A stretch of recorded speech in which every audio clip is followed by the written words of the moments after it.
who's going to. So I'm going to call this meeting to order at 7:33 p.m. All please rise who can for the Pledge of Allegiance. I pledge allegiance to the flag of the United States of America and to the republic for which it stands, one nation, under God, indivisible, with liberty and justice for all. Please remain standing for a moment of silence or silent prayer as your conscience finds appropriate.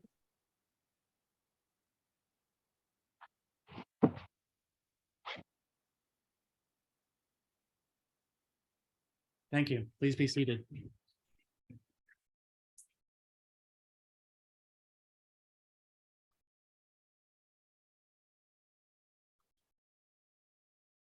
Members of the council, you have an agenda before you. Are any amendments required to that agenda? Draft agenda.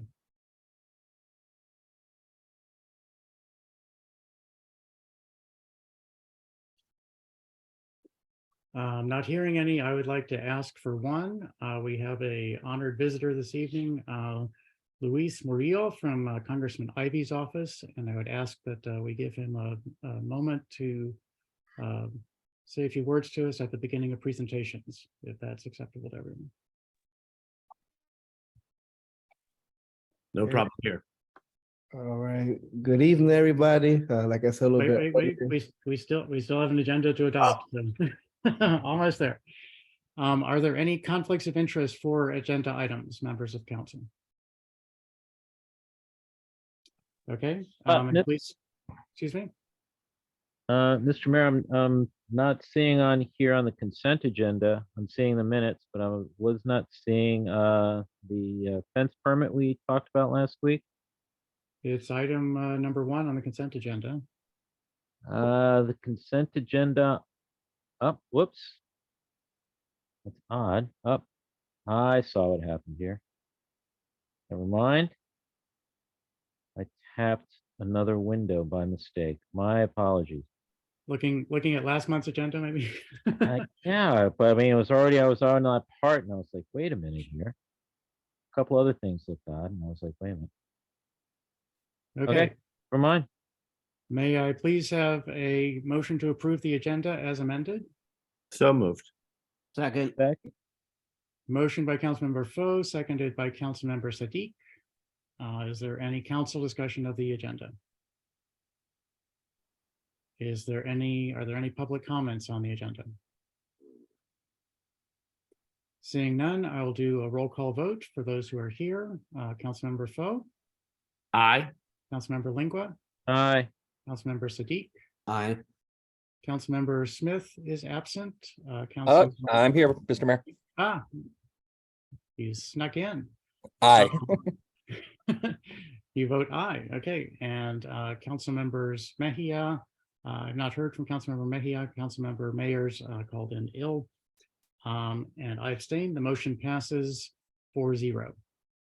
That brings us to presentations, and the first presentation from Luis Murillo. Mr. Murillo, please introduce yourself and tell us about the actions or plans of Congressman Ivey's office. Thank you so much, Mayor, and my apologies for interrupting you a little bit earlier. I didn't mean that. No problem. But thank you for giving me the opportunity to participate in the meeting this evening. It's very important for our office for somebody to be here. And just to say what we're doing at the district office for Congressman Glenn Ivey, we're going to do a newsletter, a grants newsletter that all of you should sign up for. And it's basically, we'll be informing every week what's happening with the federal grants and how to get them back into the district. And you could subscribe to that newsletter in our website, which is just basically ivy.house.gov. The newsletter is not ready yet, but should be this week. So please subscribe to that. Also, there's community project funding from the Appropriations Committee that the congressman is trying to reach. And our point person for all the grants or all the community project funding is Ethan Sweep. I will put his contact information on the group chat or on the chat so all you guys can have it. And I will also put my information down. And I was just here to basically meet all of you, see what you guys are up to, introduce myself, and also to tell you all to always feel free to reach out, and we are willing to help in any way we can. Thank you so much. We Thank appreciate the congressman sending you here this evening, and it's a very exciting time for everyone, I'm sure, getting started and brand new Congress. And thank you so much. I think I will be subscribing to that newsletter as soon as I have an opportunity. We are always trying to find ways to do things with limited resources. So very excited that that's coming out. Council members, any questions or comments you'd like to make to Mr. Murillo?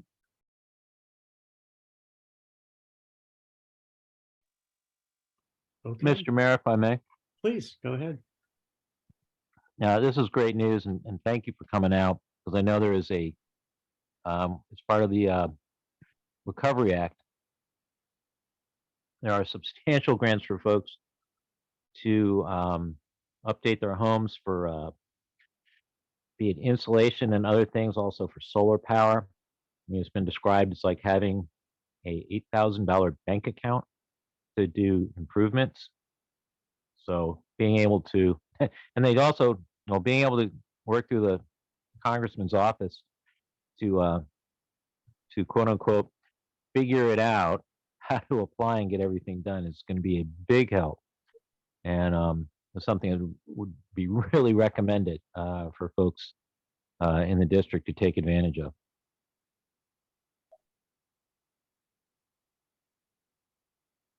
Okay, thank you again, Mr. Murillo, and please feel free to hang around and find out what we're up to as long as you want to. And thank you again for arriving.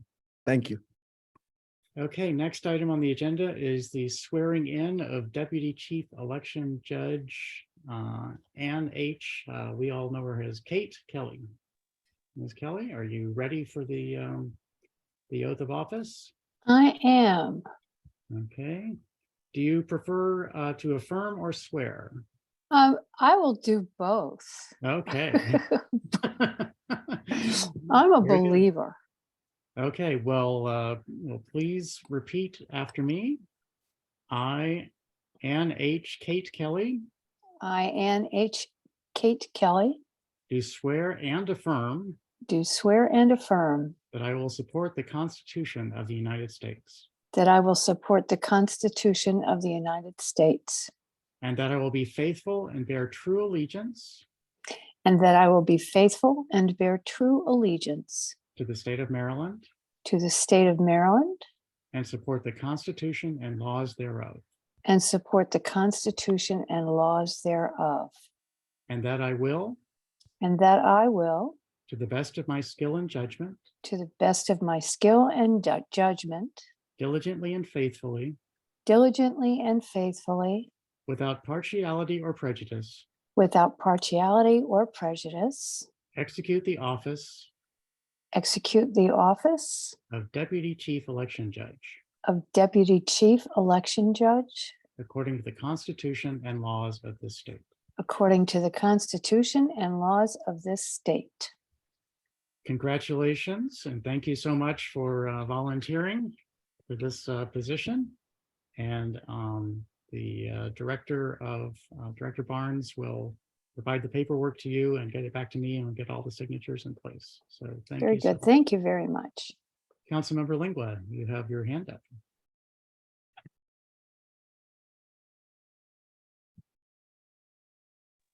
Sorry, errant thumb.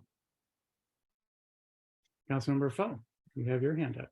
I just want to say thank you to Kate. Your public service should serve to an inspiration to everybody. You're always here. You're always available. You're always participating. And at the local level, that is just remarkably beneficial to have a resident like you. Thank you for what you do for our community. Thank you. Okay. Let's move on the agenda because we've got a lot of things on it. Next item on the agenda is proclamation in recognition of Black History Month. I'll start with English and move to Spanish. Proclamation, a proclamation in honor of Black History Month 2023.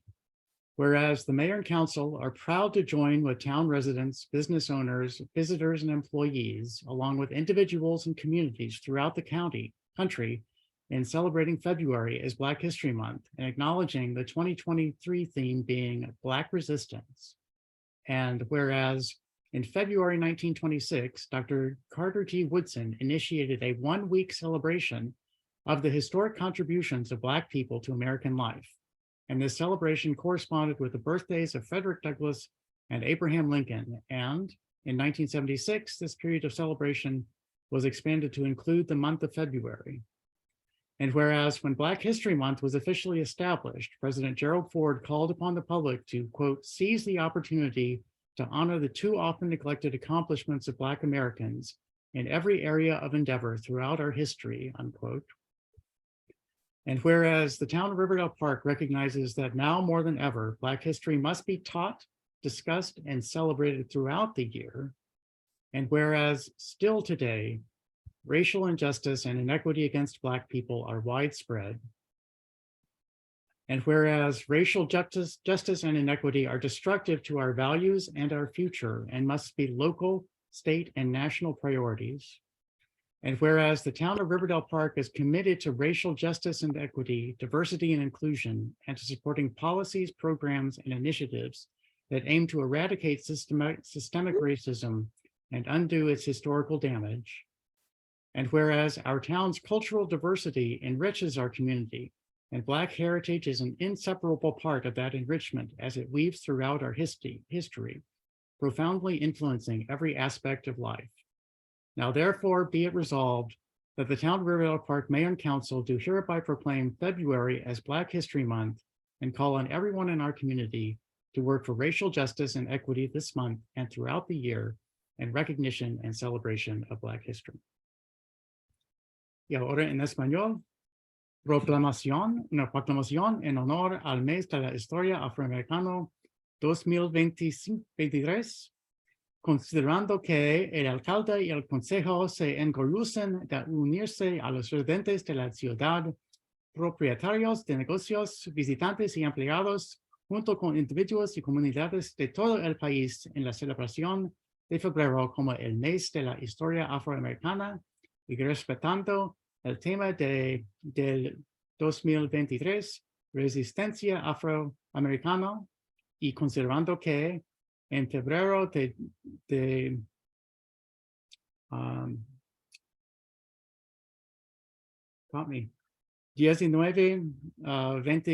26, el Dr. Carter G. Woodson inició una celebración de una semana de las contribuciones históricas de los afroamericanos a la vida estadounidense, y esta celebración se correspondía con un cumpleaños de Frederick Douglass y Abraham Lincoln, y en 1976, este periodo de la celebración se amplió para incluir el mes de febrero, y considerando que cuando se estableció oficialmente el mes de la historia afroamericana, el presidente Gerald Ford pidió al público que aproveche la oportunidad para honrar los logros de los afroamericanos, a menudo olvidados en cada área de actividad a lo largo de nuestra historia. Y por cuanto la ciudad de Riverdale Park reconoce que ahora más que nunca la historia afroamericana debe enseñarse, discutirse y celebrarse durante todo el año, y considerando que aún hoy la injusticia racial y la inequidad contra los afroamericanos están muy extendidas, y por cuanto la justicia racial y la inequidad son destructivas para nuestros valores y nuestro futuro, y deben ser prioridades locales, estatales y nacionales. Y considerando que la ciudad de Riverdale Park está comprometida con la justicia e equidad racial, la diversidad y la inclusión, y con el apoyo de políticas, programas e iniciativas iniciativas que tienen como objetivo erradicar el racismo sistémico y deshacer su daño histórico, y considerando que la diversidad cultural de nuestra ciudad enriquece a nuestra comunidad y la herencia afroamericana es una parte inseparable de ese enriquecimiento a medida que se teja a lo largo de nuestra historia, influyendo profundamente en todos los aspectos de la vida. Ahora, por lo tanto, se resuelve que el alcalde y el consejo de la ciudad de River Park proclaman por el presente febrero como el mes de la historia afroamericana y hacen un llamado a todos en nuestra comunidad a trabajar por la justicia y equidad racial este mes y durante todo el año en reconocimiento y celebración de la historia afroamericana. Muchas gracias. I will be again happy to sign that and return it to Director Barnes for preserving in the archives. The next presentation is Fund Balances and Projections by Gentry Jones, Deputy Director of Finance Services. Deputy Director Jones. Thank you, Mr. Mayor. If I could share my screen.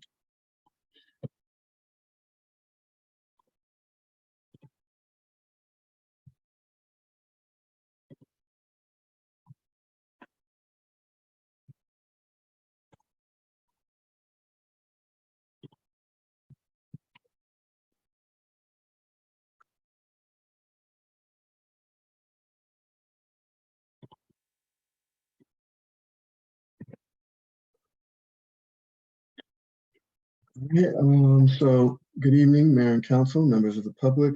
Tonight's presentation is on fund balance projections for fiscal year 2023, leading into fiscal 2024 budget. So for fiscal year 2024, some of the things that we have been looking at as far as budget development are projections of the current fiscal year. This provides an opportunity to make mid-year adjustments and assist in determining next year funding levels. So this slide here shows the initial projections of the major funds that the town has, ending this fiscal year, June 30th, 2023. So the first major fund that we have is the general fund. The second is OPEB.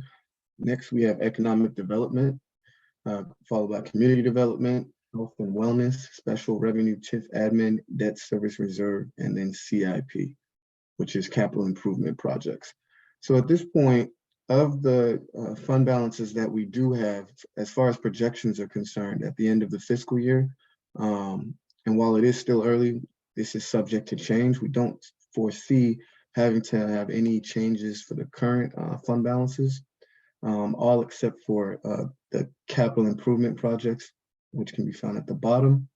So the initial projection ending the year was 502,765. And we have an updated projection of 1,339,205. Capital improvement projection was based off of projects that we had projected to complete at the end of the fiscal year. And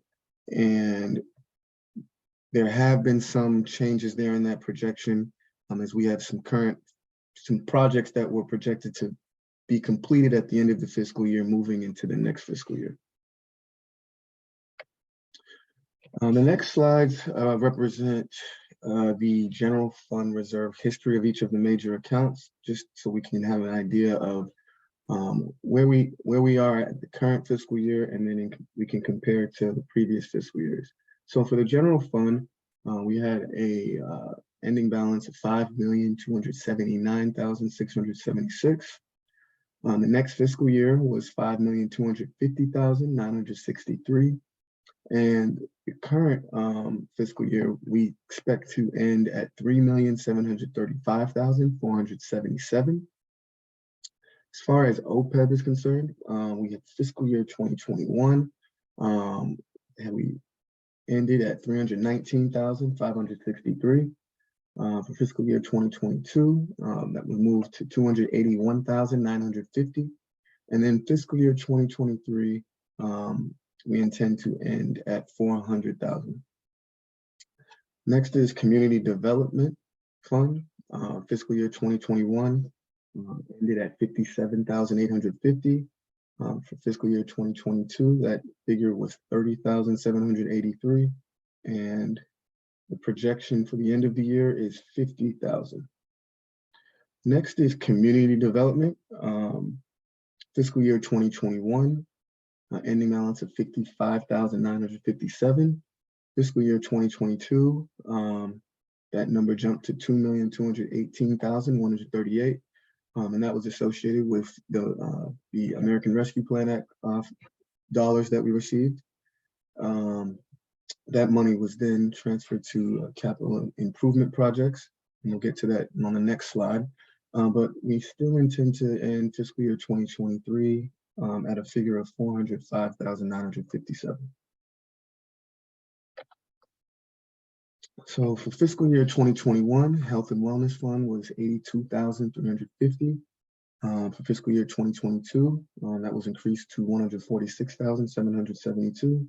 And for fiscal year 2023, that fund is intended to be left at 81,772. For fiscal year 2021, the Debt Service Reserve Fund, we had a balance of deficit of 45,070. Fiscal year 2022, that figure was increased to 62,603. And fiscal year 2023, we have an ending total of 62,608. The next major fund that we have is the Special Revenue TIF Fund. We ended fiscal year 2021 with a total of 263,949. For fiscal year 2022, that number was, we ended at 375,580. And for fiscal year 2023, the current year, we have a projected ending balance of 589,787. So the last major category we have is the capital improvement projects. We have a total of 867,281. That's the figure that we ended fiscal year 2021 with. Fiscal year 2022, we had an ending figure at 1,334,061, and fiscal year 2023, 502,765. So that concludes the fund balance projections. We're still fairly early in the budget process, so a lot of these figures we do expect them to change, but right now, at this point in the budget process, that's where we're landing as far as our fund balances are concerned. Thank you, Mr. Deputy Director. Council members, do you have any questions for Deputy Director Johnson?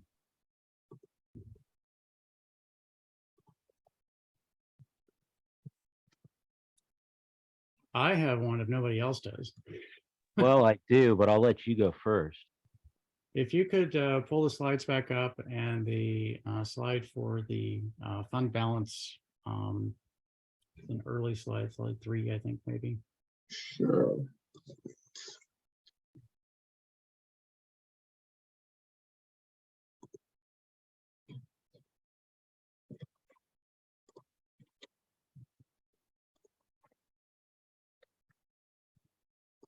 That's the one. So one back. Okay. So the what's the general fund reserve in 2022? 21 and 22 we had $5.25 million, and now in 23 we're expected to have $3.75 million. Yeah. So at the end of during the current fiscal year, we had a large amount of transfers to help support some of our earlier funds. So for example, general fund to our OPEB fund, we took 118,000 to our OPEB fund, 341,000 we transferred to our debt service reserve fund, and then we had 811,000 transferred to CIP. $350,000 we moved to the Economic Development Fund, and then $19,217 we moved to our Community Development Fund. So in previous years, we didn't have to move as much. So yeah, that explains that. And then we also had a fairly decent net surplus that we carried into the current fiscal year. And at this point, we're still awaiting the completion of our audit. That number will potentially go up as well once we get an idea of what the potential net surplus may be. And that figure right there may go up as well. Okay, and the reserve is well in excess of that required by the state also. So Absolutely. And Mr. Mayor, if I may ask Mr. Jones a question. please. Mr. Jones, preliminary numbers, revenue net expenditures for fiscal 22. Are we looking at an amount that's going to bring us back up into that 5.2 range? Yes, that is accurate. Okay. Thank you. At this presentation next year, then we might well see the same number in that location for looking back a year. Correct. Okay. Okay, very good. Councilmember Lingua, you indicated that you had a question potentially. Well, yeah, I did, and you guys grabbed about 2 out of the 3, so I'll just go with the third in terms of I wouldn't be surprised if Mr. Jones had went and crunched this just for his own curiosity, if not to, put out there, because I know he's a modest kind of guy. In terms of, but I'll ask, in terms of what you were projecting about this time of year and the actuals for the year ending, about within what percentage were you plus or minus, were you falling with the projected number in the actual? Are you referring to the revenue side or the expenditure side or both? Well, just take the numbers that we got like right here. Okay. Did you happen to, like, in previous years when you came to us in January, February, and you made these projections, and then come the end of the year, you saw exactly what they were, and you wonder, I wonder how close I was. Oh, actually, I understand your question. Sorry about that. And within within a percentage of like what your what you were seeing the projection was and what the actual number was. Well, when we did this last year, we did come fairly close, but again, we were very conservative as well. Right. In making those projections, so we did outperform our projections. Okay. And that's the goal in this instance as well. Okay. Outperformed by 2.5%, 5%, 7.5%. I am not 100% sure that figure I do not have right now, but I can get that for you though. You are a modest guy. Okay, that's all right. Okay. I am kind of curious. So Absolutely. and not saying that past performance is a indication of future results, but you guys seem to be pretty consistent and steady. So I am curious. Absolutely. Okay. Additional council questions or comments? Are there any public comments or questions for Deputy Director Jones? Okay, thank you for that presentation, Deputy Director Jones. And let's move on to the next item under presentations, which is the Capital Improvement Project Updates and Projections, Public Projects and Services Director Ivy Lewis, and Development Services Director Ryan Shelton. Thank you, Mr. Mayor. Good evening, everyone. Thank you for this opportunity to give an update on the status of projects approved in the fiscal year 2023 Capital Improvement Program, or CIP, and those added during the fiscal year. There are actually 38 projects approved in the FY23 CIP budget, 40 with those recently added. We're more than halfway through the fiscal year and have come out of the gate on most of them and have made measurable progress across the board. However, this presentation on projects will focus on projects that impact town buildings and infrastructure, and projects covering technology and vehicle and equipment acquisitions are not included. Thank you, Mr. Shelton. Next slide. This presentation is focused on 24 very visible and impactful projects. I venture to say that many of them will be transformative when completed. For example, the two proposed linear parks, Queensberry Parking Lot Development, Town Center Parking Lot Redesign, and the Municipal Center project will all transform their environments in a major way. These 24 projects are divided among 3 project managers, myself, Director Shelton, I'm giving you a promotion, and Special Projects Coordinator Numan Haider, who will assist in the presentation. I know this is where I spend most of my time as the Director of Public Projects and Services for Public Works. The project budgets range from $5,000 for the pollinator garden and also the community garden to about $836,000 for the municipal center project. 2 of these projects are design only, the rest are construction.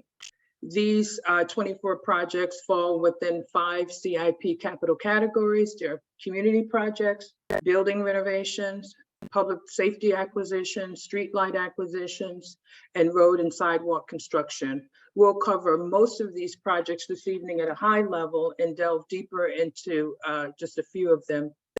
We'll end the presentation with a preliminary list of proposed projects for fiscal year 24 and a request for the mayor and council to identify projects that you'd like to see in FY 2024. Next slide, please.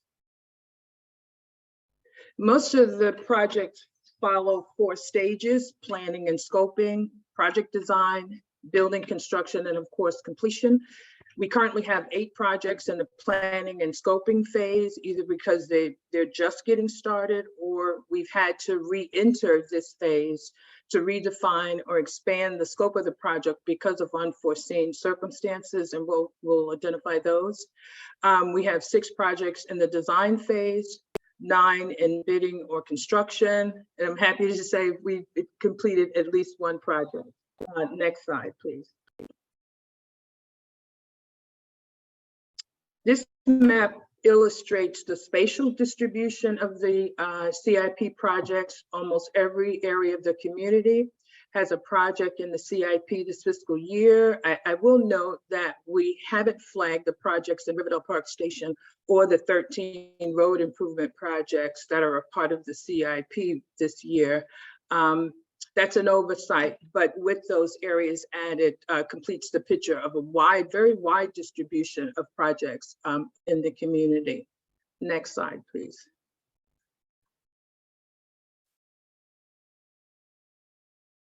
Actually, you could progress to the next one. So again, we're going to go through these at most of these at a high level and delve into about 5 of them more deeply. The Riverdale Park Station traffic calming project was one of the 2 projects added during the fiscal year. The improvements planned for the community include speed humps, double center line pavement markings, primarily on Woodbury, continental crosswalks, stop bars, and flashing stop and pedestrian crossing signs. We anticipate completing these projects in June of 2023. The design phase is actually completed and the engineering phase has also been completed. The project is ready for bidding. Construction will occur after the infrastructure transfers to the town, which is still on schedule for this May. Director Shelton, you have the next several projects. Yes, good evening, Mayor and Council. The 47th Avenue to Taylor Road Linear Park is a park proposed on the paper street between 47th Avenue and Taylor Road on the southern end of town against our Edmonston border. The fiscal year 23 budget includes funding for a design and surveying. The survey has been completed and staff are working with the town engineer to determine what type of improvements are feasible before conducting a charrette. The design on this project is expected to be completed by the end of June this year. The next project is the pollinator garden. The town staff have met with master gardeners and other jurisdictions in the area that have created pollinator gardens to learn best practices, and we've determined the first 2 locations. We've conducted soil samples at each of those locations, and we are currently working with a nursery to determine which plants would best suit these locations. The next project is the community garden and food forest. We're currently working on the design of new signage for the community garden and food forest. The signage should be completed by May of this year. The next project is the welcome signage. Both design and survey work are underway with the town engineer at this time. And within the next few weeks or the next few meetings, the staff plan to present an initial design to the mayor and council for feedback on the new welcome signage. Similarly, with the bus stop improvements, staff have been working with organizations, including the county, to determine the best course of action for improving our bus stops and installing new bus shelters.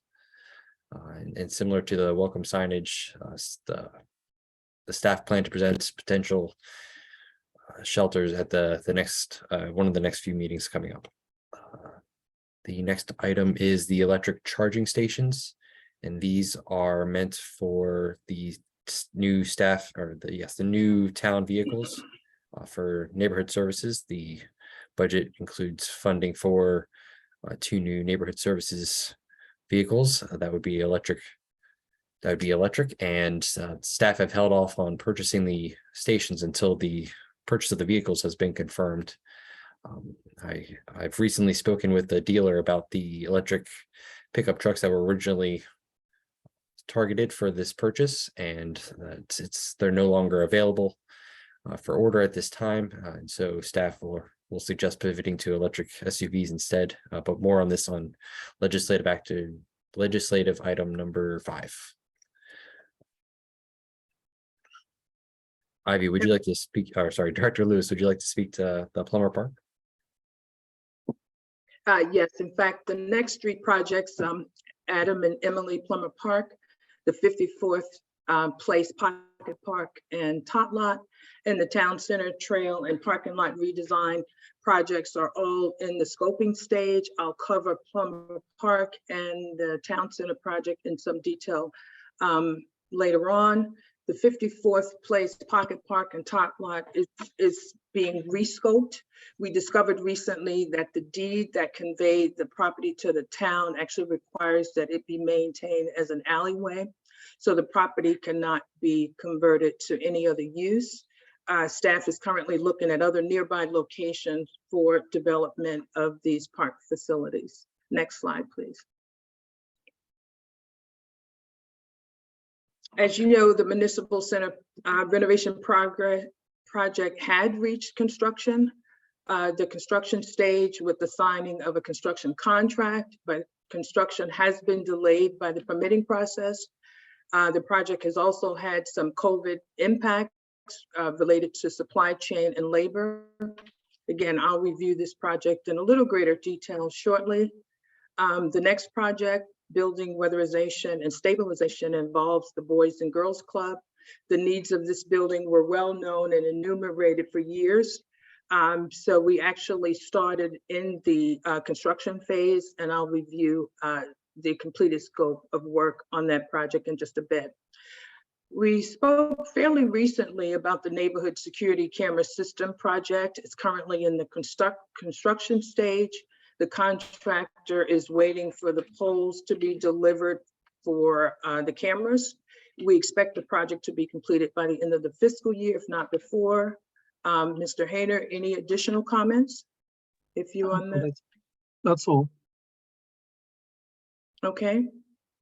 Traffic signs project. This is the town's introduction of flashing stop and pedestrian crossing signs to its traffic sign inventory scheduled for installation in Riverdale Park Station at several intersections along Queensberry, on Riverdale Road, east and west of the river, and 54th Avenue.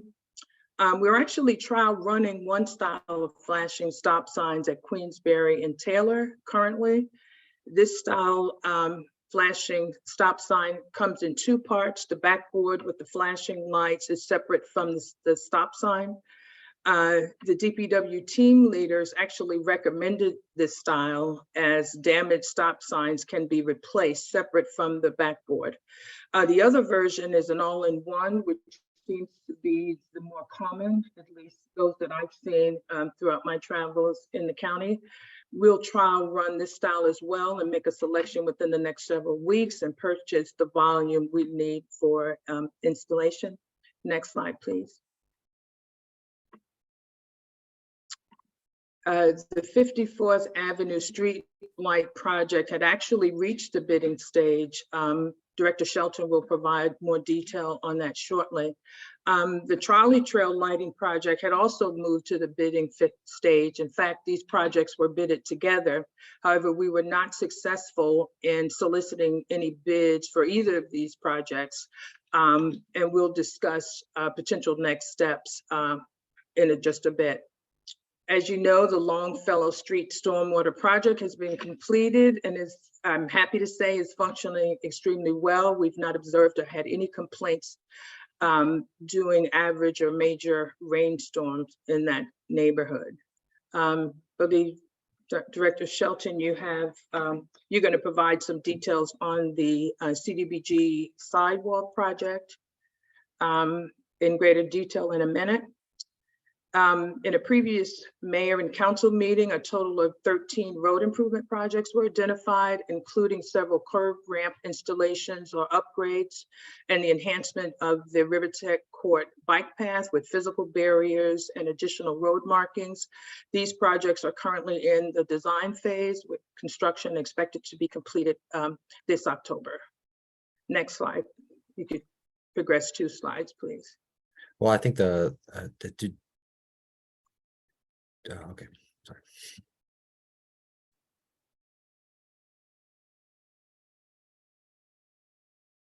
Adam, and the Plummer Park is definitely a high profile project to provide additional passive recreation in this part of our community. The park was envisioned as a lazy meadow park in a series of community shred meetings several years ago. The design concept was completed at that time, except for a strategy and design to provide overland drainage and topographic changes were needed for improved stormwater management. The sidewalk was installed and I believe up to 30 trees were planted along Tuckerman Street over the last 2 years, and planning and scoping have actually been underway for about as long to address stormwater management. Some of the issues are ponding and slow drainage, actually long-standing water in the northeast section of the park. A recent percolation test confirmed poor infiltration in this area of the park. So an earlier idea to convert that area to a wet marsh or pond as a design feature was abandoned because it would stay covered with water in the marsh and a pond could overflow. There are no nearby outlets to catch stormwater channeled to this to the gutter. Next slide, please.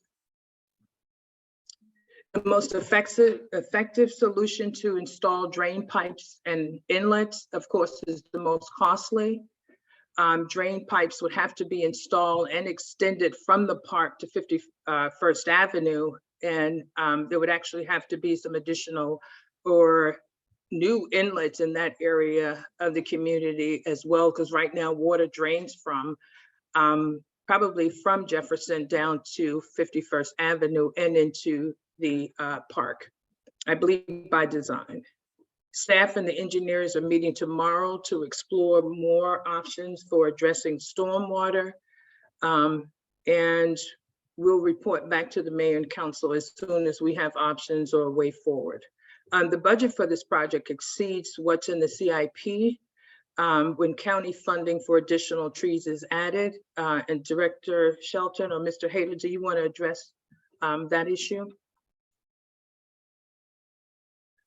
Funding from the county on trees? Yes, I can address that issue. So during the K-Fritz redevelopment of Riverdale Park Station is as a term of removing all the trees that were existing on that area.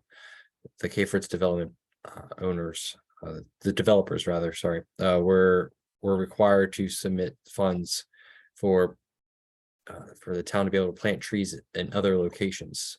And I believe that we have potentially $100,000 worth of money to spend on trees at this location.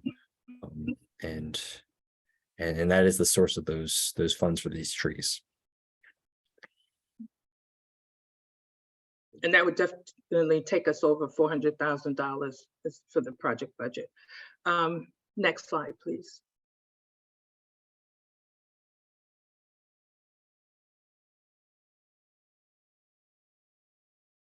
The Town Center Trail and Parking Lot Redesign Project is one of our largest projects, second to, at least for this way, second to the Municipal Center project. It was the subject of a walk and talk last summer. The goal is to establish a safe passageway in and through the town center for pedestrian, bikers, and motorists. The scope in this current fiscal year is project planning, scope, and design. And we're currently in the project planning and scoping stage. And because of the size of the project, all three of the town's on-call engineers will be asked to submit a proposal. Staff and the selected engineer will together prepare the outreach and engagement plan with input from key stakeholders. The businesses will get their input as well on the principles that should guide the project design and principles.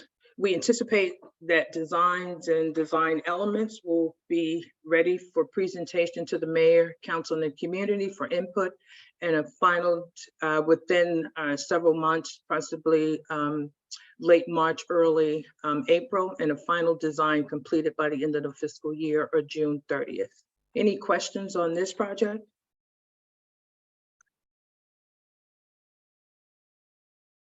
Okay, next slide, please.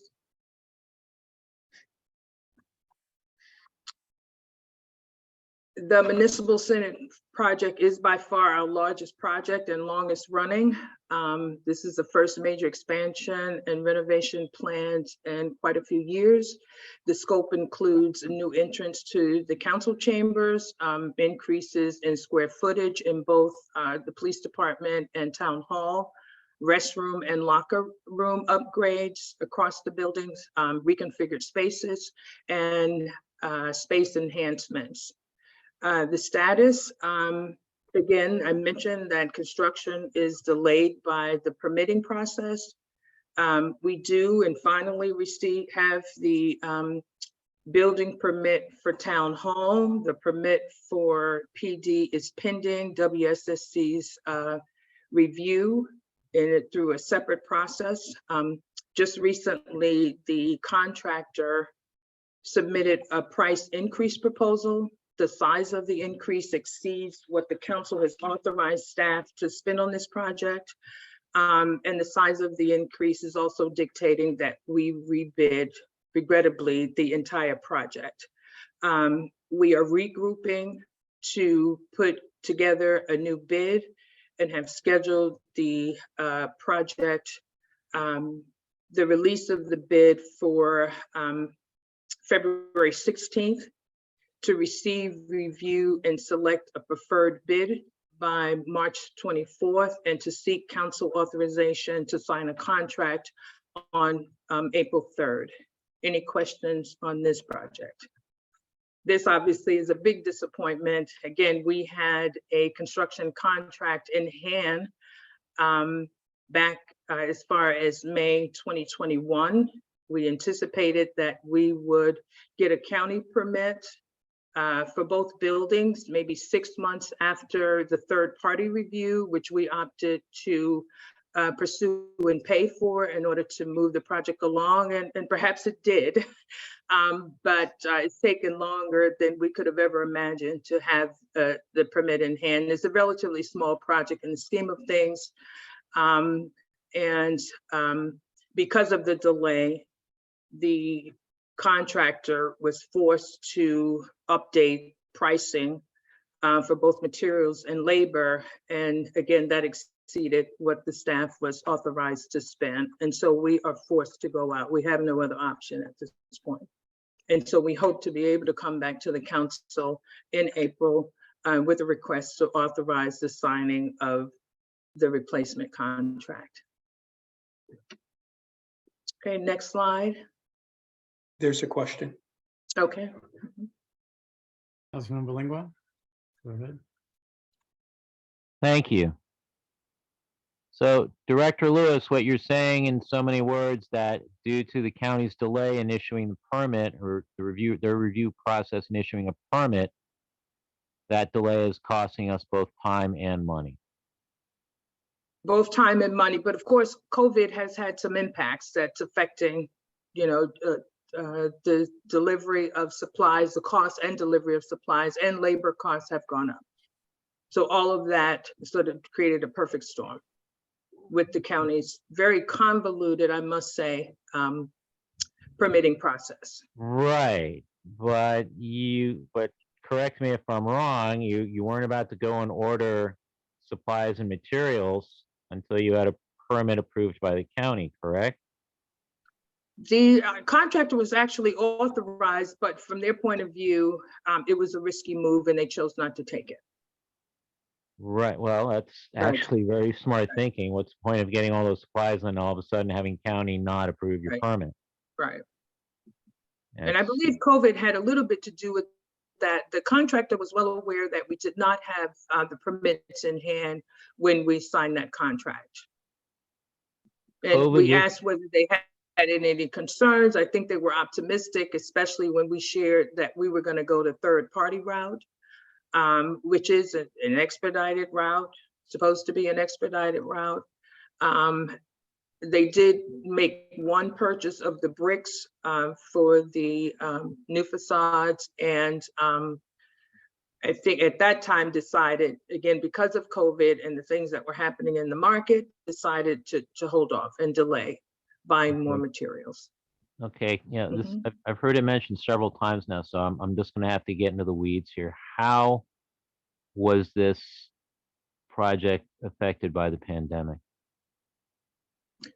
In terms of the time it takes to get materials, the increased costs and up and down costs of materials over time, and then labor costs, which I think has been more consistent going in the higher direction than materials, which have fluctuated.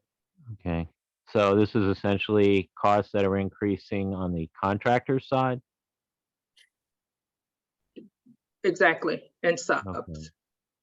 Okay, so, but this wasn't the pandemic affecting the review and permitting process, was it? I don't think so. Okay, Well, in terms of staffing, well, actually, we heard that there was some staffing issues and staff working from home didn't always have the equipment they needed to review permits. That certainly didn't help. And so again, it was a perfect storm of things that has occurred over the last 2 years. And if I may add, Director Lewis, and I'm not piling on the county here, but the majority of their staff didn't even have cell phones where we could reach them and talk through issues. So I think Director Lewis is trying to walk a line here, but I think that clearly the county's process and the convoluted nature of it, the word Director Lewis used a few moments ago, they're antiquated processes, they're non-user friendly processes, they're the requirements were simply, I've never seen anything this bad in terms of process. I see. And we took, as Director Lewis said, the added expense. I think it was that in excess of $30,000, Ivy, Yes, to go in the fast lane. And so, Okay, so I am heartened that the county is appointing or has appointed a committee to review their process and to work to avoid situations and experiences that the town has. Because in all of this, it was a learning experience for us to see what private investors are going through as well, as they try to invest in not only in our community, but in the county more broadly. okay. Well, now that a number's been brought up, and a 5-figure number, I'm gonna ask although it may sound small, I'm hoping you might have a number or an answer to go to it. The $64 question of what is the estimation on staff's part of the amount and additional costs that these delays at the county level have cost us on this project? Ivy, is it all right if I take this?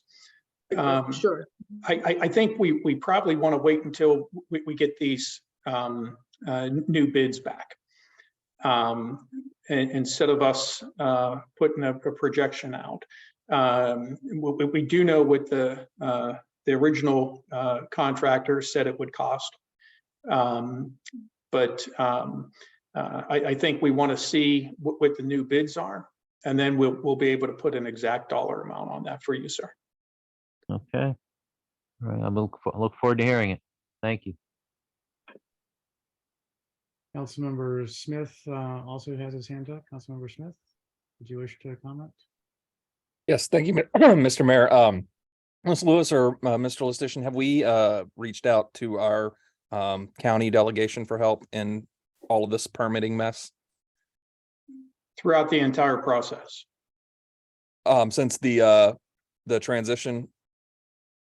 Oh, well, no, because we now have a permit and. Okay, and- I'm sorry. And the other permit is out of the county. It's now with WSSC, and we think we'll have that within, did you say a few weeks, Ivy? Yes, yeah, it could be 4, maybe 6 weeks, but yeah. So other than We'll have WSS, it before the bids are back. Sorry. oh, my bad. But we're still having to rebuild the project, right? Or rebid the project. I heard that correctly? Yes. Mhm. And then is there any point down the line where we will need additional county permitting? No, we shouldn't. Okay, all right, And thank you. we certainly hope not, sir. All right, thanks a lot. Again, we have the town hall permit in hand. And we're waiting on the only outstanding issue, we're told, is the WSSC review, which is a separate application process. And it's been a little back and forth with that, I have to admit, surprisingly, since we really don't have a lot of plumbing work being done in either building. In fact, it's less in PD, more in town hall, but something about the PD application is taking longer. And the last thing I would add on this project, but it really bleeds over to all these projects. The resilience and the dedication of Director Lewis and Director Shelton and Newman, they're getting some incredible work done, despite not being able to show progress on some of these. But their resilience is commendable.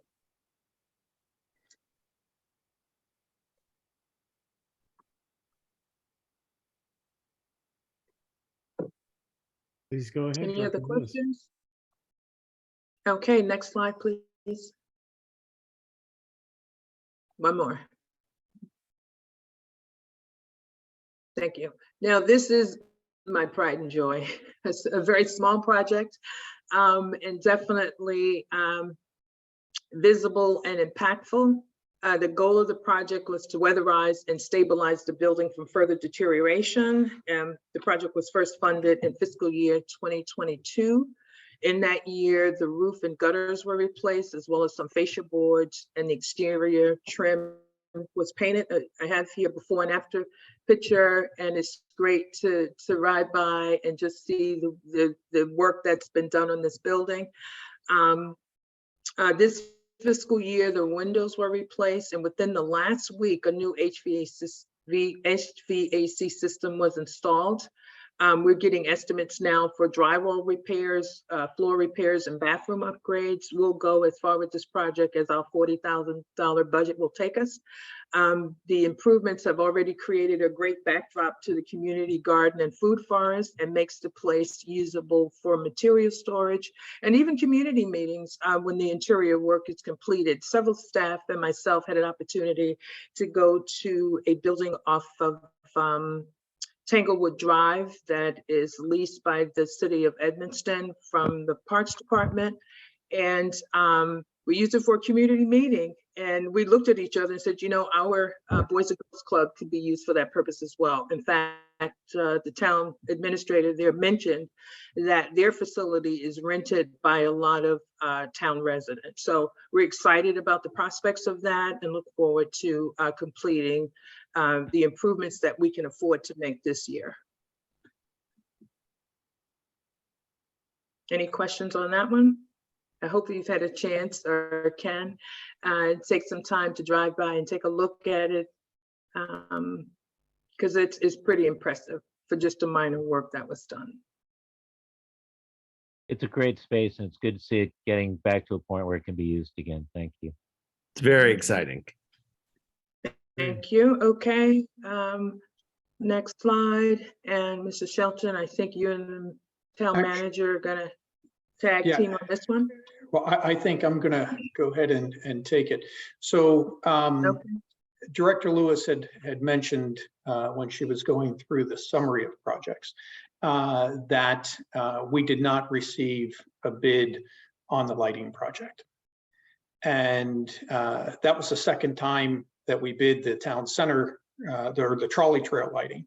And the first time we received one bid that was that someone just threw a number at, because it was several times what our engineers projected it to be.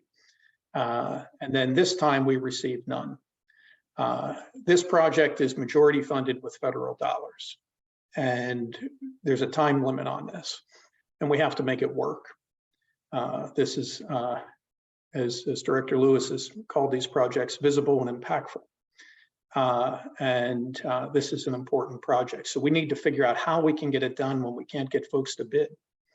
And actually, Director Lewis came up with the idea, let's be our own GC. And let's contact contractors to do different segments of the work and put this together. And I think that's a wonderful idea. And so that's what staff are doing. But what that's going to involve is we may be coming to you all on short notice. We may need a special meeting to be able to approve contracts or waive bidding requirements. Director Shelton has talked with the county in terms of making sure that we'll comply with all federal regulations. And the county indicated that they do not have a concern, provided it's our process. So as long as we are following our process, they'll be okay with it.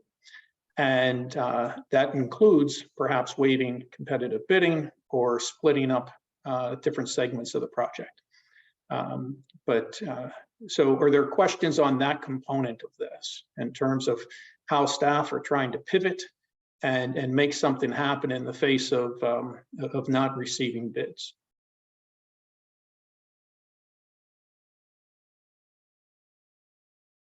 Seems like a Mr. Mayor, reasonable if I thing to may. do. Yes, go ahead, Councilmember Lingua. my thought is, you have money here that if we don't use it, we're gonna lose it. If staff feels confident that they can be the general contractor on this, I'm comfortable with that. I know that I'm confident that it's gonna be deliberate and meticulous process with each step going through this. So. And if you need special meetings, I'll make myself available. We appreciate that, sir, because we very well may. So we'll know more the middle of next week. Yeah. And we'll be able to, we'll reach out to the council via email, and I'll be meeting with the mayor every Tuesday. And we'll go from there. Yeah, it's an important project to complete.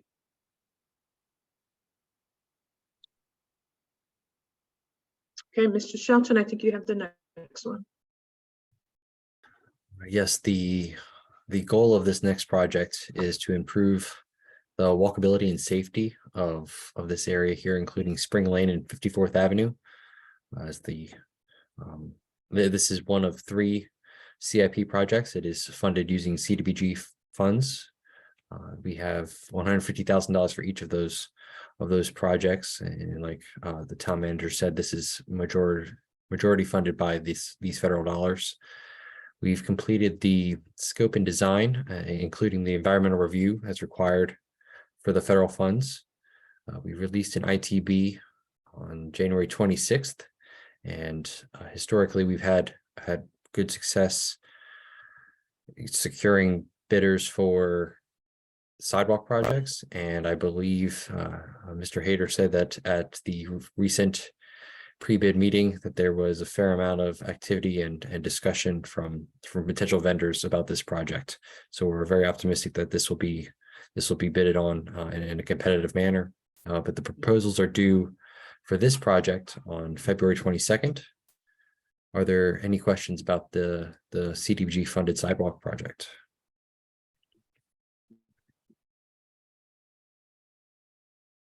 I'm good. Could you remind us which side of the street it's going on again? It's on the east side of Okay, 54. thank you. Yes. Okay, thank you. And this photo facing south, it's on the left. So yes, the Yeah. inside of the turn. Okay, thank you.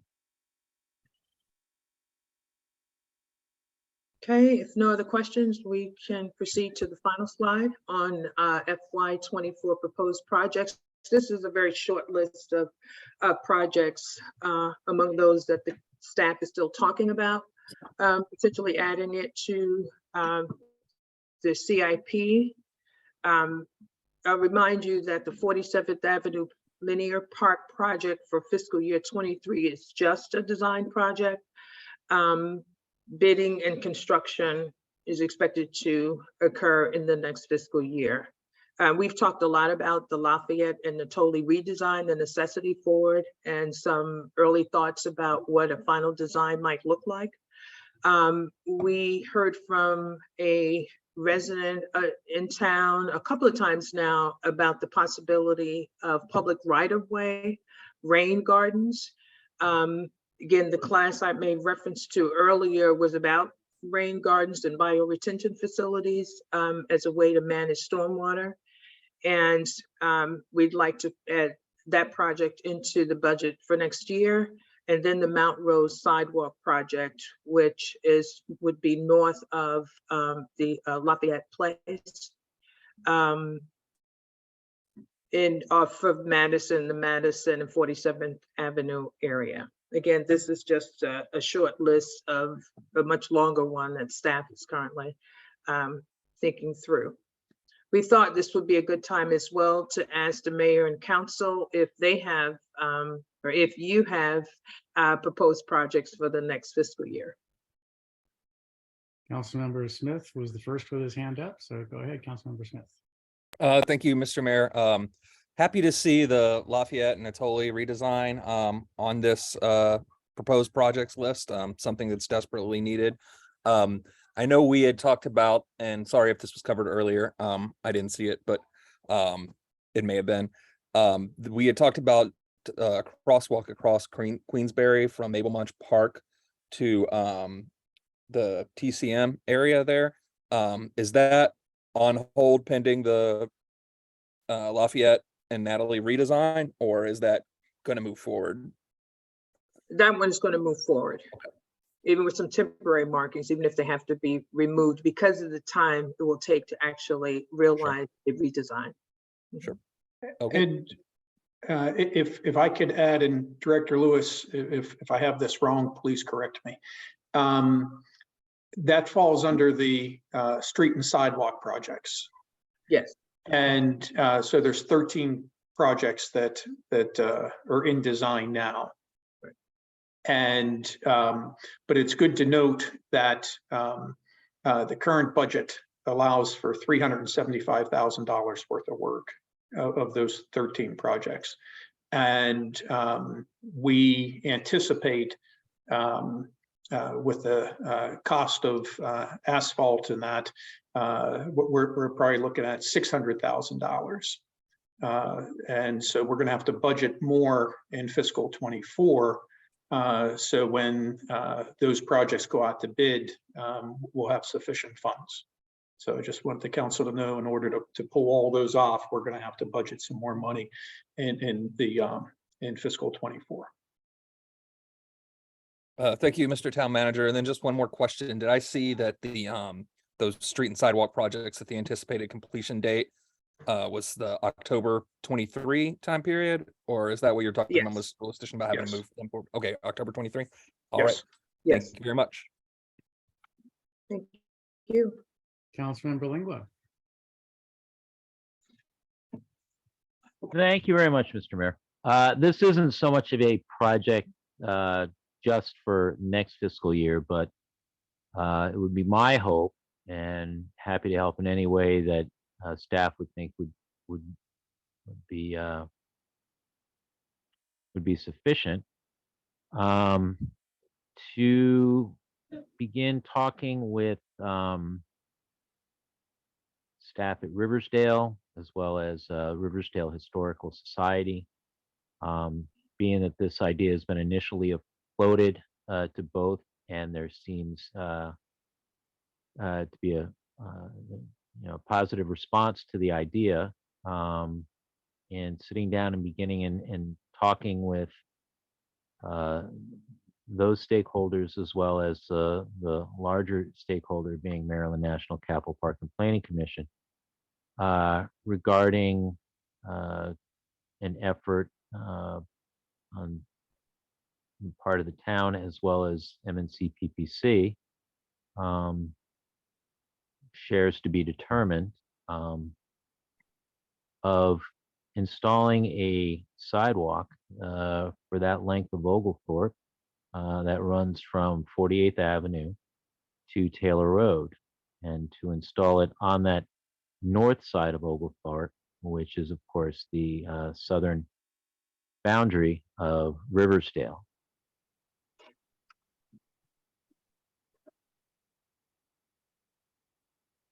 And we have that on our preliminary list, sir. Okay, good. Yep, that's on our preliminary list. We have to see what type of buy-in MNCPPC is going to have, as the retaining wall that will be required is going to cost a lot more than the sidewalk. Well, I would imagine there's going to be some considerable costs on this, but I think if both parties working together to find a way to bring it to fruition, Mm-hmm. as opposed to dismissing it because fears of some of it being prohibitive due to cost. They're really missing the bigger picture there, because that's that's the one area that could really use a sidewalk for residents over at that part of town trying to come down that way, to get get even towards over to the elementary school.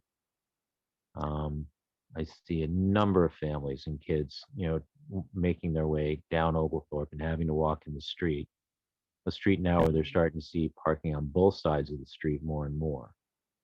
And it's it's really an area that could really use a sidewalk along there, in which both sides are going to probably have to give up something, or help create something that's going to be better overall. We certainly on the staff side will push the concept with them and CPPC, sir. Okay, thank you very much. Any additional council questions or comments on this presentation? Any members of the public who have questions or comments on this presentation? Okay, thank you to everyone involved. It was quite a detailed and informative presentation. Appreciate the information. Thank you.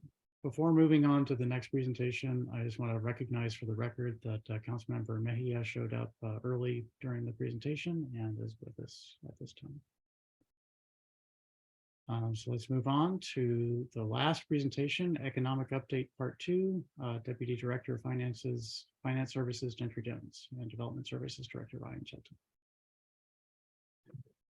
Thank you, Mr. Mayor. Again, good evening, Mayor and Council.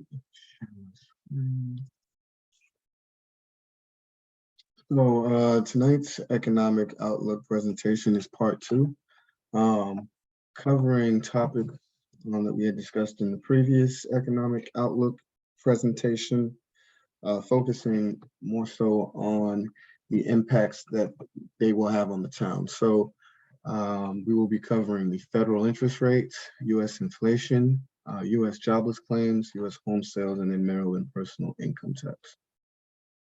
So this slide is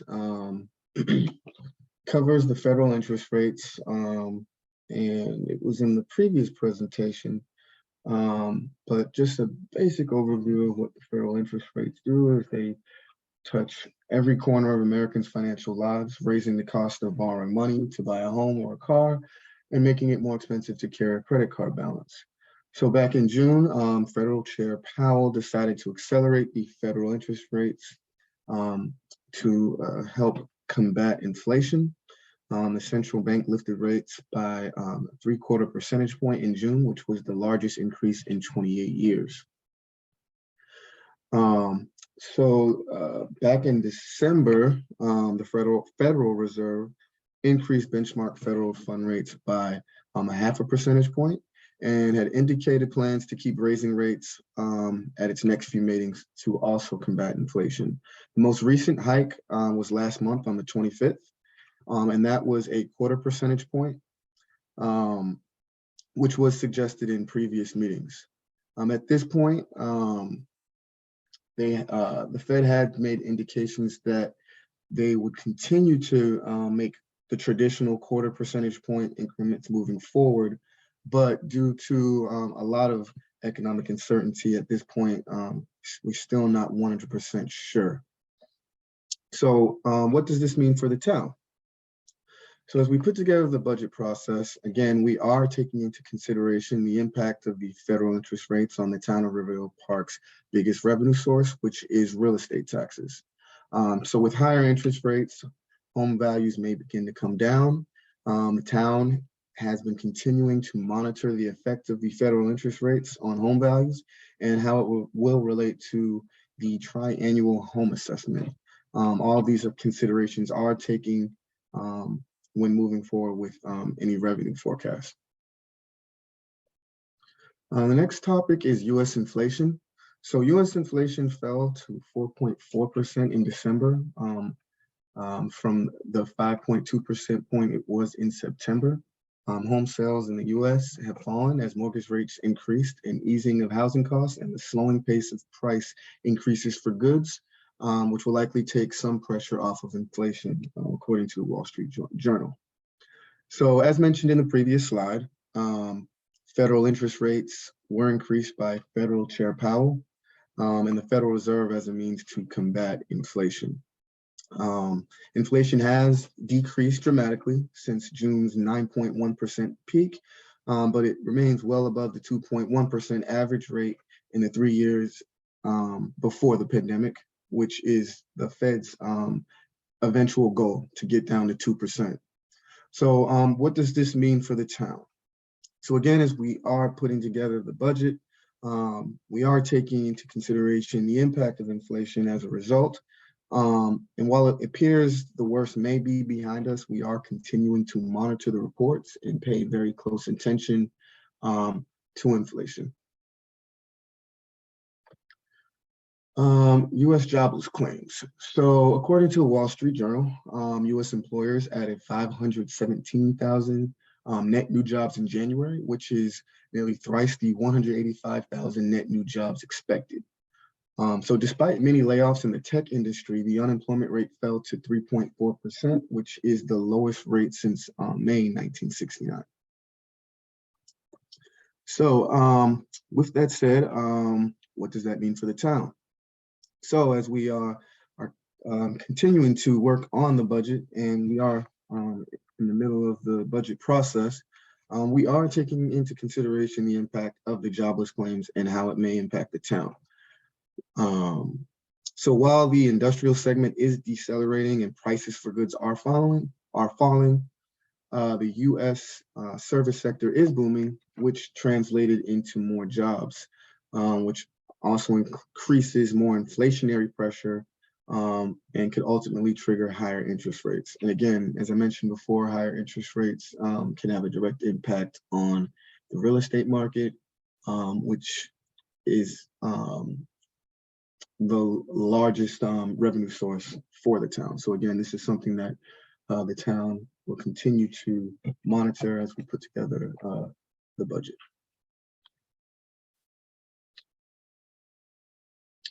So the next we have U.S. home sales. So according to the Wall Street Journal, mortgage applications are up about a quarter since the end of last year. Average 30-year home loan rates, they have come down about a full percentage point from a 20-year high, above 7%. Rates are still above the 3% range from a year ago. So how does U.S. home sales impact the town? So again, as we are moving forward with the budget process, we are taking into consideration the impact of home sales as well. Again, real estate taxes, which is a common theme here, are the town's largest revenue source. With higher interest rates, home values were expected to come down, but home sales in Maryland haven't fallen like in other areas. Recent news of the additional mortgage applications and a decrease in the 30-year home loan rates have been some favorable news for the town. The Wall Street Journal also mentioned that higher mortgage rates have suppressed demand, and low inventories of homes for sales have helped maintain a relatively flat house price, particularly on the East Coast here in Maryland.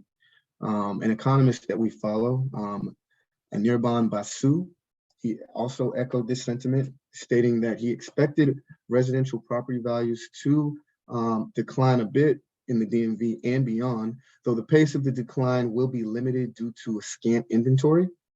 In Maryland, there's very low inventory, and that's whether you're in close within Washington, D.C., the suburbs there, or even as far as Garrett County. So he mentions that there should not be any collapse in prices. So staff, again, will continue to closely monitor the home prices as they do have a direct impact on town revenues. The next is personal income. This slide we presented in the last presentation, which shows personal income from 2016, forecasted all the way up to 2028. So at this point, we do see a drop in 2022 and 2023. We are projected to rebound 2024 through 2028, a bit down from the current year. But how does this impact the town? So personal income tax has a direct correlation to town revenue, which is our share of state income tax. as we put together the budget and forecast our own revenue projections, personal income will be considered due to its impact there. And at this point, if there are any questions or comments, we will open up the door to ask any questions or present any comments. Thank you, Deputy Director Jones, for an informative presentation. Are there questions or comments from the council?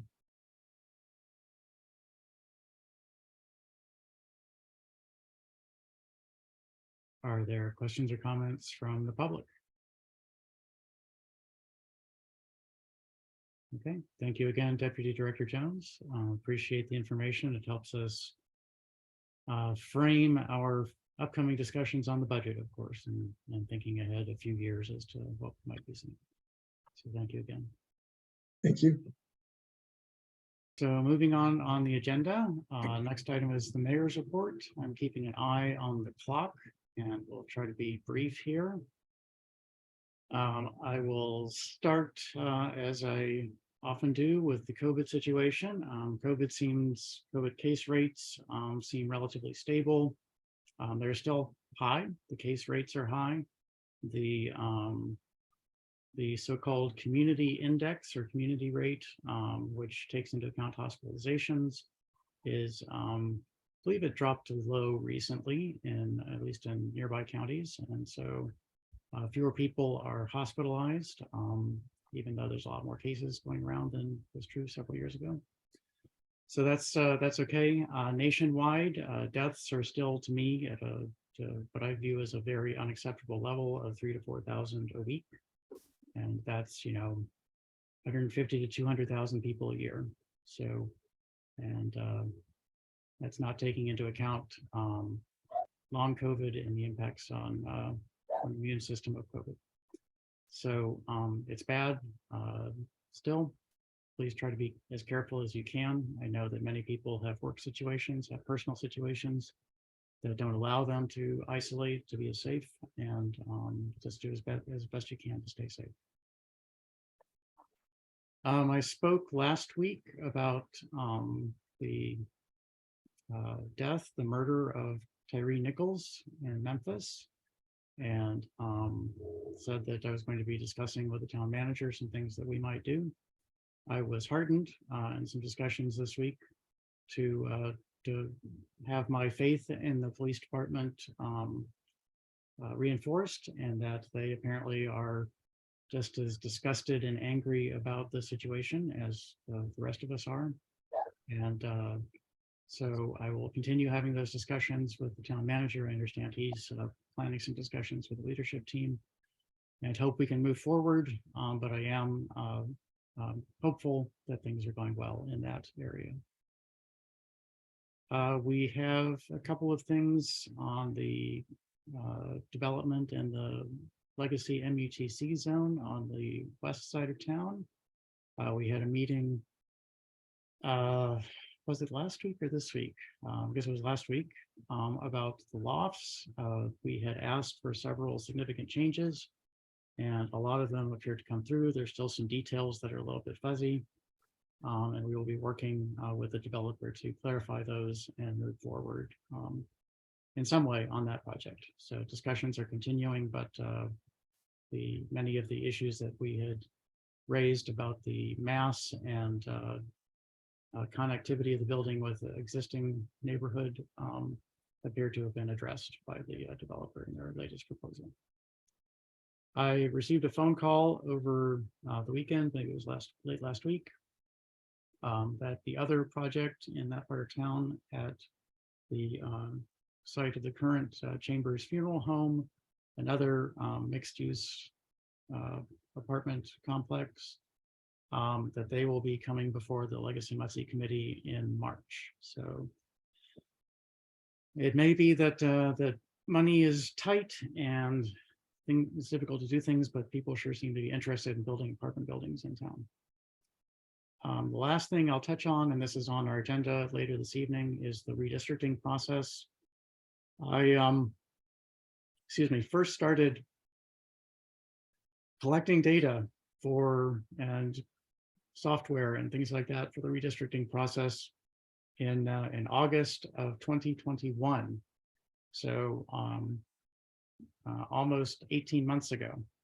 And tonight will be the night that I believe we will adopt a new map. And I'm very excited. I'm very grateful for the flexibility of the council, for the contributions from the redistricting commission during the process. And I think we've come up with some good maps, and I'm hoping that one of them will be adopted this evening and we can move forward. But I wanted to thank everyone before we got there as part of my mayor's report. And that concludes my report for this evening. Move on to town manager's report. Mr. Town Manager. Yes, I will be very brief this evening, Mr. Mayor. One of the most crucial elements of formatting or formulating the budget is the constant yield notice. And we typically receive that on Valentine's Day. When we receive that, we'll make sure we update the council. And the constant yield notice will advise us what our assessable base will be for next year. And Mr. Jones made the point in his presentation and our presentations that the lion's share of the operating and capital improvement funds come from real property taxes. And so we'll have a good understanding of what the projections the state is making on Valentine's Day or thereabout. Is in terms of, we advised the council that we had that email breach. So if you haven't already changed your password, please do so. And also Director Barnes will be reaching out with directions on Wednesday for a two-factor authentication. We already had two-factor authentication to access any of our network in terms of on the server files and that. We did not have two-factor authentication on our emails. So this is an enhancement to security. And so if you have questions after you receive those instructions, please reach back to Director Barnes and we can put you in touch with our IT vendor. And the last thing I have is that Town Hall and Department of Public Works operations will be closed on February 20th in recognition of President's Day. That's all I have this evening, Mr. Mayor. Thank you, Mr. Town Manager. Unless there are questions, let's move on to the monthly finance report. Mr. Jones. Sure. All right, so tonight's finance reports cover November, December, January, and a year-to-date total. So for the month of January, we had revenue of $1,262,160 with expenditures of $714,448, a net of $547,712. In comparison to the previous fiscal year, we had a total of $1,274,000 for revenue and a total of $616,000 for expenditures, with a net of $658,000. And then in the year preceding that, fiscal year 2021, revenue total $1,203,000, expenditures $602,000. So if we look at the month of January, revenues are close to where we were at in the previous fiscal year. Our expenditures this month were a bit higher. We look at the year-to-date for the total for the revenue, we had a total of $6,864,834. Expenditures totaled $4,729,000 with a net of $2,135,000. As I covered in the previous presentation, revenue in the, I believe it was last week, Revenue is down a bit from the previous fiscal year. Much of that is due to the real estate tax revenue, which has been delayed. Expenditures at this point are a bit higher than last year, but nothing too alarming. If we look in the month of November, that's the month where revenues were much lower than what we had in the previous year. And we're still recovering from that month with the expectation to receive the remaining real estate revenue in the current month of February. If we look at the total amount of expenditures for the fiscal year at $4,729,000, the town is in a favorable position with those totals just at 55% of what we had budgeted for expenditures. So while we are a bit higher in expenditures than we were in the previous year, our budget is higher as well, and we're currently just at 55%. So yeah, that concludes the finance reports for tonight. And if there are any questions, I'd be happy to answer. Thank you, Deputy Director Jones. Are there questions for the Deputy Director?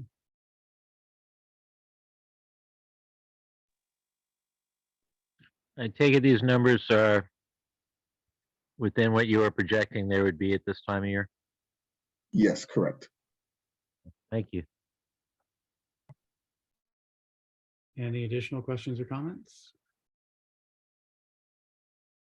May I please have a motion to adopt the monthly finance report, subject to audit? Motion to adopt the finance report, subject to audit. Second. Motion by Councilmember Lingua, second by Councilmember Siddiq, I believe. Is there any discussion?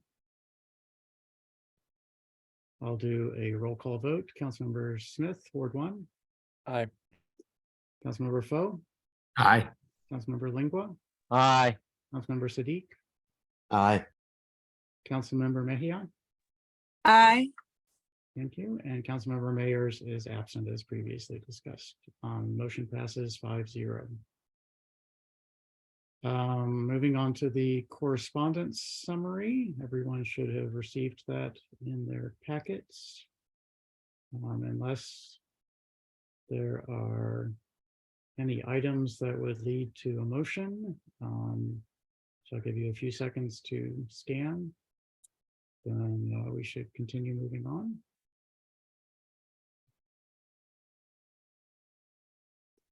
I'll take that as a no. So move on. Fire department report. I did not receive a fire department report. Did staff receive a report? We did by email, Mr. Mayor. And okay, and that was distributed. I, as I said earlier, I had some technical issues and was not able to do a final review. So thank you for that. Well, 100th anniversary of the department will occur in May. Very interesting. So thank you for that report. And that brings us to council, committee, and ward reports. Let's start with Councilmember Smith, Ward 1. Thank you, Mr. Mayor. Noting the full agenda tonight, I'll try not to take long. Of course, as mentioned in the proclamation, we have kicked off Black History Month.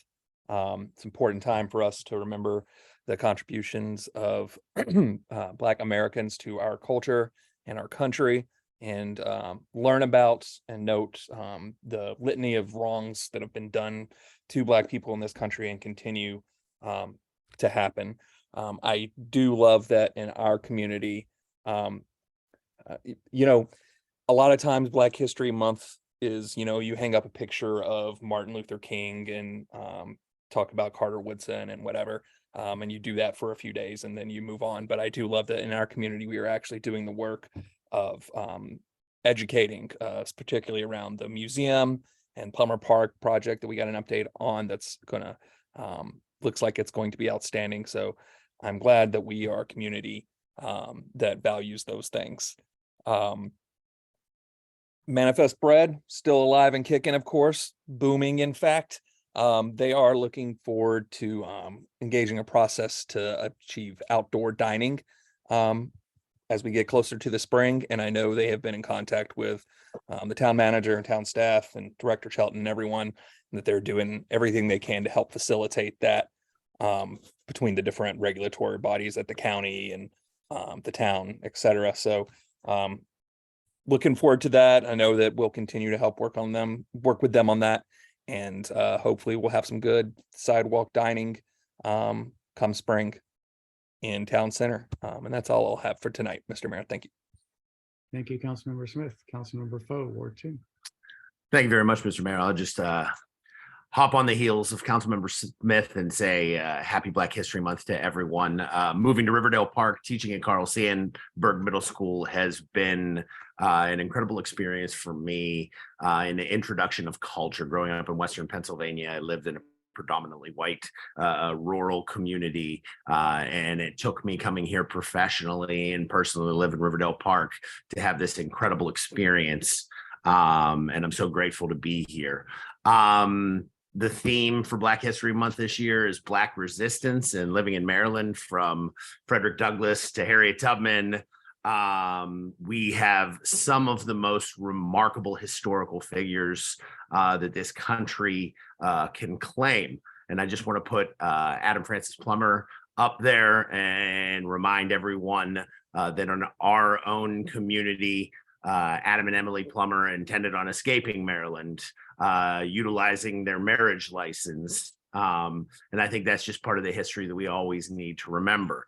And in that vein, talking about Plummer Park today, I know we have dialogues that we need to have dialogues about this, and this obviously isn't covered in the monies that we are talking about for the park, but I would love to see that area contain a monument to the unnamed enslaved, to those enslaved in Prince George's County and all across the state of Maryland. And with that, I'll rest. Thank you. Thank you, Councilmember Foe. Move on to Councilmember Lingua, Ward 3. Thank you very much, Mr. Mayor. At this time, I had not heard or received any agenda items regarding the CCAR CDC. It is my supposition that they would be meeting tomorrow evening. Usually those meetings start at 6:30. They go to 8:30. If folks want to find out more, I would suggest going to their website, ccarcdc.org. Another meeting that will not be occurring this month is the Riverdale Park Business Association. They have canceled their meeting, which would have been next Wednesday. Instead, they'll be scheduling for a meeting in March. What meeting is going on this month, and it will be happening on Tuesday, February 14th, from 7:30 to 9 p.m. is the Town of Riverdale Park Sustainability Committee meeting, and it is a virtual meeting, which there's a link that I believe will be available on the town website. Essentially, the meeting will be finalizing their plan for resubmitting for the town's sustainable Maryland recertification application. Mike Hunninghake who is the program manager for Sustainable Maryland, will be in attendance, and he will be providing a town-inspired overview of what's been going on in the process ahead, and he will answer any questions that may be needed answering regarding the program and the recertification process.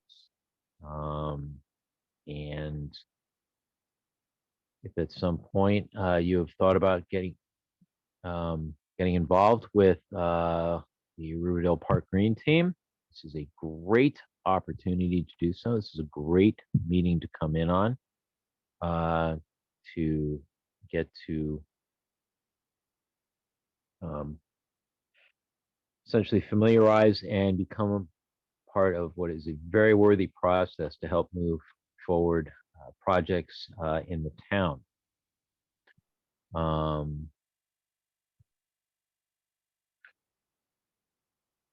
As well, one other event that is or something of note that will be coming up in the very near future, actually this Friday, will be the final day that Samantha Ferris, Assistant Director over at Riversdale, will be working there. Ms. Ferris is taking on a new position as Project Manager and Assistant Director over at the College Park Aviation Museum. She had been working at Riversdale for the past 16 years, bringing numerous innovative projects and finding creative ways to help tell the story of both the Stiers and Calvert families, as well as the Plummer family at Riversdale. And for the time that I've known her and seen her involvement at Riversdale, she's always been a pleasure to work with. Always coming up with new and creative ideas to tell the stories over there. And I know I will miss her, but knowing that she's not that far away, I don't consider this so much as her saying goodbye as just saying I go. And I look forward to seeing the great projects and ideas that she brings to the College Park Aviation Museum. And I would hope that the rest of the council, as well as the town, wishes her well on her next chapter with Maryland National Capital Park Planning. And with that, I will conclude my report. Thank you, Councilmember Lingua. Appreciate that, bringing that last little tidbit to my attention. I hadn't heard that. She has been an excellent asset to the mansion and the programs there. So we'll be definitely sad to see her go. But as you say, she won't be too far away, and we can still benefit from her creativity and expertise. Indeed. Moving on the council committee and ward reports, Councilmember Sadiq, Ward 4. We continue to have issues with students from Parkdale leaving the school and going into neighbors' yards. The CEO of Prince George's County Schools has responded. She apparently thinks Parkdale is in Greenbelt, but she did CC our chief in the email. So hopefully the right people are getting notified about this issue. I also understand in the past week, a middle schooler at William Wise brought a handgun to school. William Wirt. Yeah, that one. So ongoing troubling trends and with students deciding to bring guns into class. I hope the system is designed to handle such sorts of problems. That's all I had. I don't think the system is designed to handle that, but I hope that they have systems in place to catch that and try to minimize it. Thank you for your report. I was CC'd on the email from the CEO of PTCPS, but I didn't have a chance to read it yet. So I hope to read that later this evening. Councilmember Mejia, Ward 5, your report. Good evening. I have no report for this evening. Thank you very much. Okay, that has gotten us through council committee and ward reports, and that brings us to public comments on non-agenda items. Are there any public comments on non-agenda items? Ms. Katz. Hello, good evening, everyone. Just real quick, I didn't mean to take too much time, but yesterday I saw what looked like a significant fire in the area of Greg's Towing, and I was just curious if anyone knew about that. So I received an email about that this afternoon at some point and forwarded the message on to the town manager. It was apparently somebody illegally burning trash and building materials. And I don't know what happened after that. Mr. Lustician? We've alerted staff and staff are following up, and they'll be following up with Prince George's County Fire Department as well. It sounded like they were burning some pretty nasty stuff there, which is unfortunate. Well, I appreciate the follow-up. Thank you so much. Yeah, it was a lot of dark billowing smoke. But thank you. Mr. Mayor, may I ask a question? Certainly. Ms. Katz, when it was happening, do you know, well, did you take a photograph by No. chance? No, you know me, I take photographs. No, I did not take a photograph, Okay. but as I saw it, there were two fire trucks. There was one fire truck on the scene and another one coming. So Okay. it looked like it was well taken care of. And then when I came home a few hours later, I saw no evidence in the sky of anything. Yeah, I hadn't known that fire department responded. Yeah, I think the one truck, I don't know where it was. It didn't look like a familiar fire truck. It was coming down Rhode Island Avenue from the south to the north. And it didn't look like our trucks, but I didn't see the words Riverdale on it, but I don't know where it's from. Thank you. Okay, thank you, Ms. Katz. Any additional public comments? Okay, let's move on to the legislative action items. First item is consent agenda. We're not skipping over that. These items were considered to be non-controversial and will be handled under this process. So may I please have a motion to approve all consent agenda items? So moved. Seconded. Motion by Councilmember Lingua, seconded by Councilmember Smith. This is neither discussed nor debated by our rules. I'll dive immediately into a roll call vote. Councilmember Smith, Aye. Councilmember Foe, Aye. Councilmember Lingua, Aye. Councilmember Siddiq, Aye. Councilmember Mejia, Aye. and I abstain. The motion passes 5-0. This brings us to legislative action items, and we are to the redistricting vote, the maps vote. And before I ask for a motion on the first item, I'm going to explain the sort of complicated Robert's Rules way to negotiate these next two pieces of legislation. So, and this has been developed in coordination with the town attorney. So the first one, we had an introduced ordinance with an introduced map. And the town attorney suggested that there should be a motion to adopt ordinance 2023-OR-03. And then once that motion has been seconded and discussion has been opened, a motion to substitute the amended map for the map that was introduced with the ordinance. So unless anyone has a question about that, may I please have a motion to adopt ordinance 2023-OR-03 as introduced? So moved. Second.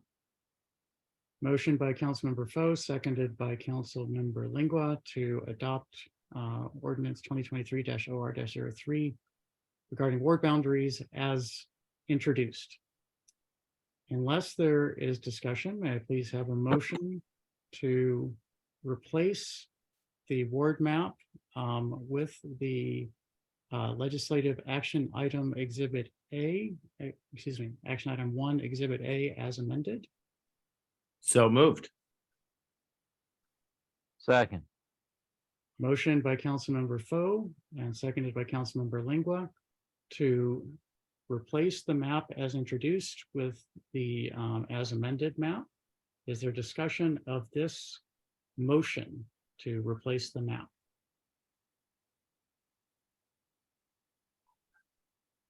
Are there any public comments on this motion to replace the map with the amended map?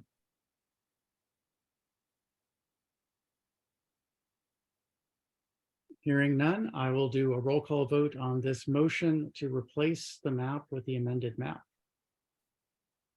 We still have the main adoption to go, so this is not the final vote. Councilmember Smith, Aye. Councilmember Foe, Aye. Councilmember Lingua, Aye. Councilmember Siddiq, Aye. Councilmember Mejia,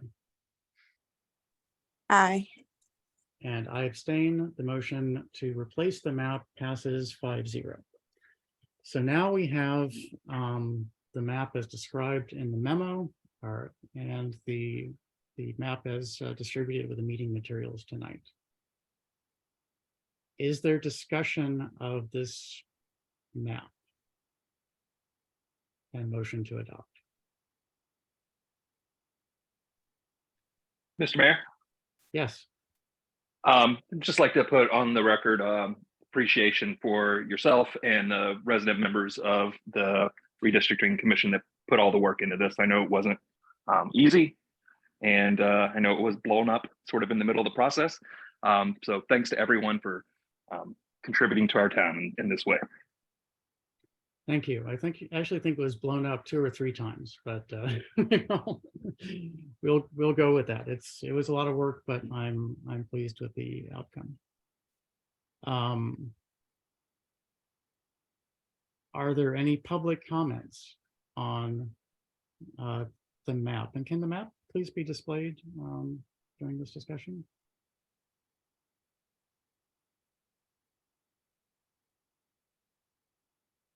So there were some very minor adjustments from what was discussed at the special work session 2 weeks ago, but this is the map. The adjustments were the north side of the 4800 block of Oglethorpe, which hopefully the person controlling the cursor can sort of wave it around in that area. Was taken into Ward 3 from Ward 2. There were only 2 houses in that ward. And then the last house on the north side of the, excuse me, that's the 4800 and 4900. And the last house on the 5000 block of Oglethorpe was put back into Ward 2 because it faces onto Oglethorpe, and that actually made more sense.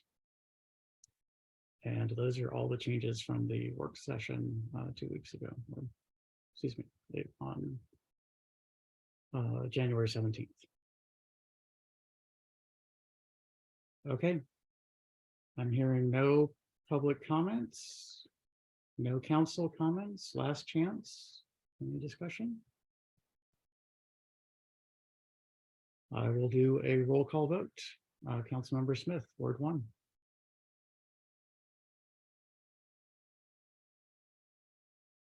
Did we lose Councilmember Smith? Aye. Thank you. Councilmember Foe, Ward 2. Aye. Councilmember Lingua, Ward 3. Aye. Councilmember Siddiq, Ward 4. Aye. And Councilmember Mejia, Ward 5. Aye. Thank you. We have adopted a map, and now we have an interesting thing that doesn't happen very often, which is that we have an item on the agenda. And given that everyone has just voted to adopt a map, the best thing to do here is for no one to make a motion to adopt ordinance 2023-OR-02. So I'm going to say, would someone like to make a motion? And if you can all just be quiet for a little while, and we can go on to the next item on the agenda. Would anyone like to make a motion regarding ordinance 2023-OR-02?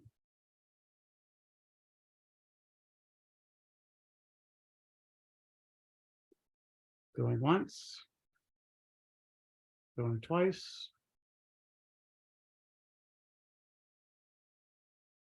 Okay, we're moving on the agenda. If someone wishes to bring it up at a later time, it can come up under new business. That takes us to legislative action item number 3, motion to adopt ordinance 2023-OR-01 regarding the 2023 town election. I believe the town staff has something to say about this. Please go ahead. Director Barnes. Good evening, Mayor Thompson and members of the council. This ordinance really kicks off the town election. It establishes date, time, and location, candidate filing deadline, and the candidate filing fee. Thank you, Director Barnes. Is there any discussion of this ordinance before we have a motion? Actually, can I just have a motion to adopt ordinance 2023-OR-01? So moved. Second. Motion by Councilmember Foe, seconded by Councilmember Lingua to adopt ordinance 2023-OR-01 regarding the 2023 town election. We've discussed this at the work session. I think there's nothing truly exciting except that the polling place is uncertain at this time. And so we've had some contingencies put into this ordinance in order to deal with that uncertainty. Any discussion of the motion at all? Are we ready to vote? Any public comments or questions?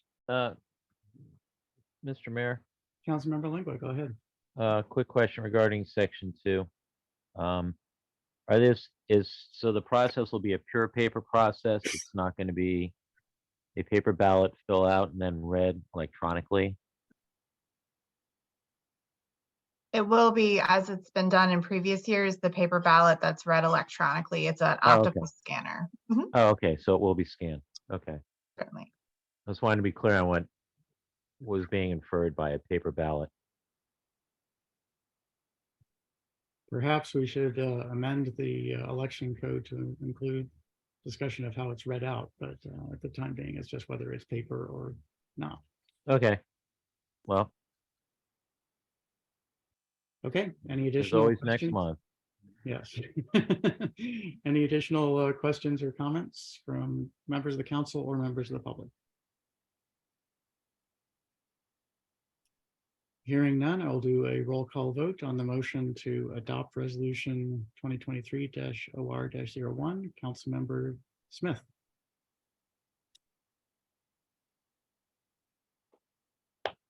Aye. Councilmember Foe. Aye. Councilmember Lingua. Aye. Councilmember Sadiq. Aye. Councilmember Mejia. Aye. And I abstain. The motion passes 5-0. Next item on the agenda is a motion to adopt resolution 2023-R-03, defined benefit plan, Board of Trustees appointments. May I please have a motion to adopt resolution 2023-R-03? So moved. I believe that was Councilmember Smith made the motion. Is there a second? Seconded. Seconded by Councilmember Foe. Would staff like to provide a presentation to provide context? Staff requests that the mayor and council adopt resolution 2023 R-03. The defined benefit plan board has 5 members. The town manager is a permanent position. The council member is a permanent position which is now held by Councilmember Lingua. We have 3 appointed positions, deputy currently held by Deputy Chief of Police Robert Turner and Deputy Director of Finance Gentry Jones. We have 1 vacant seat. Tracy Perrin has volunteered for the vacant seat, and Gentry Jones is being presented as the chairman of the board. Thank you for that explanation, Director Smith. Appreciate that. Is there any discussion of this resolution, the motion to approve this resolution?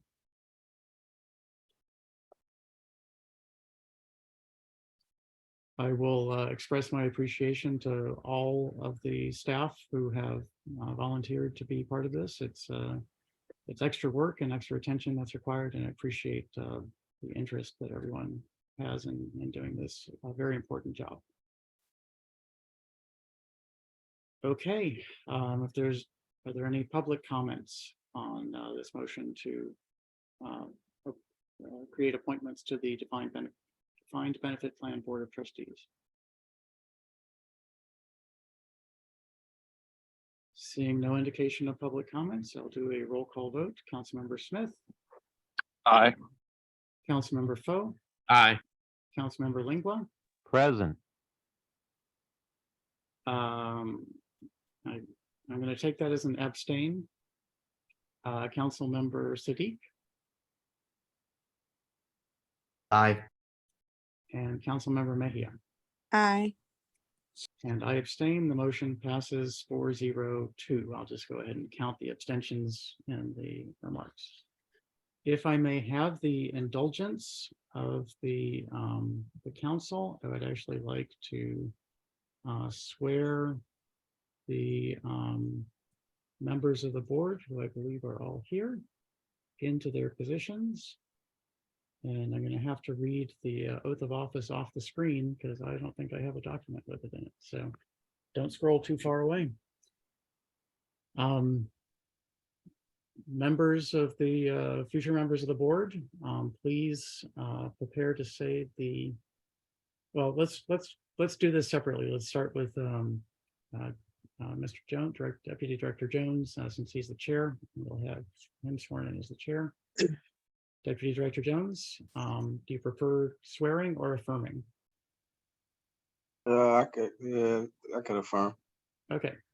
Please repeat after me. I, Gentry Jones Jr., do affirm. I, Gentry Jones Jr., do affirm. That I will diligently and honestly. That I will diligently and honestly. Administer the affairs of the Board of Trustees. Administer the affairs of the Board of Trustees. For the Town of Riverdale Park Defined Benefit Plan. For the Town of Riverdale Park Defined Benefit Plan. In accordance with Chapter 54 of the Riverdale Park Town Code. In accordance with the Chapter 54 of the Riverdale Park Town Code. And that I will support the Constitution of the United States. And that I will support the Constitution of the United States. And that I will be faithful and bear true allegiance to the state of Maryland. And that I will be faithful and bear true allegiance to the state of Maryland. And support the Constitution and laws thereof. And support the Constitution and the laws thereof. And that I will, to the best of my skill and judgment. And that I will, to the best of my skill and judgment. Diligently and faithfully. Diligently and faithfully. Without partiality or prejudice. Without partiality or prejudice. Execute the office of Chair of the Board of Trustees. Execute the office of the Chair of the Board of Trustees. For the Town of Riverdale Park Defined Benefit Plan. For the Town of Riverdale Park Defined Benefit Plan. According to the Constitution and laws of this state. According to the Constitution and laws of this state. Thank you so much, Deputy Director Jones and Chairman of the Board now. Thank you. I will follow up with signatures through Director Barnes. And now if we can swear in the rest of the members are all equals. Is that correct? And yes, Mr. Mayor, and as I understand it, as permanent members, we would not be required to be sworn back in, myself and Councilmember Lingua. But the other two members could be sworn together. Okay. Those two members, please choose to state whether you swear or affirm as you choose. And please repeat after me. I state your name. I, Tracy Parent, Do swear or affirm. do affirm That I will diligently and honestly. that I will diligently and honestly Administer the affairs of the Board of Trustees. administer the affairs of the Board of Trustees For the Town of Riverdale Park Defined Benefit Plan. for the Town of Riverdale Park Defined Benefit Plan In accordance with Chapter 54. in accordance with Chapter 54 Of the Riverdale Park Town Code. of the Riverdale Park Town Code, And that I will support the Constitution of the United States. and that I will support the Constitution of the United States, And that I will be faithful and bear true allegiance. to the state of and that I Maryland, will and that I will be faithful and bear true allegiance to the state of Maryland and support the Constitution and laws thereof, and support the Constitution and laws thereof, and that I will, to the best of my skill and judgment, and that I will, to the best of my skill and judgment, diligently and faithfully, diligently and faithfully, without partiality or prejudice, without partiality or prejudice, execute the office of member of the Board of Trustees execute the office of member of the Board of Trustees for the town of Riverdale Park Defined Benefit Plan, for the town of Riverdale Park Defined Benefit Plan, according to the Constitution and laws of this state. according to the Constitution and laws of this state. Congratulations, you are members of the board. And again, thank you. And as Thank with, the chair, I will follow up with Director Barnes to get the paperwork signed after you guys get it signed. So thank you very much. And thank you, council, for allowing that to occur this evening. We had everyone here, thought we should get it to happen.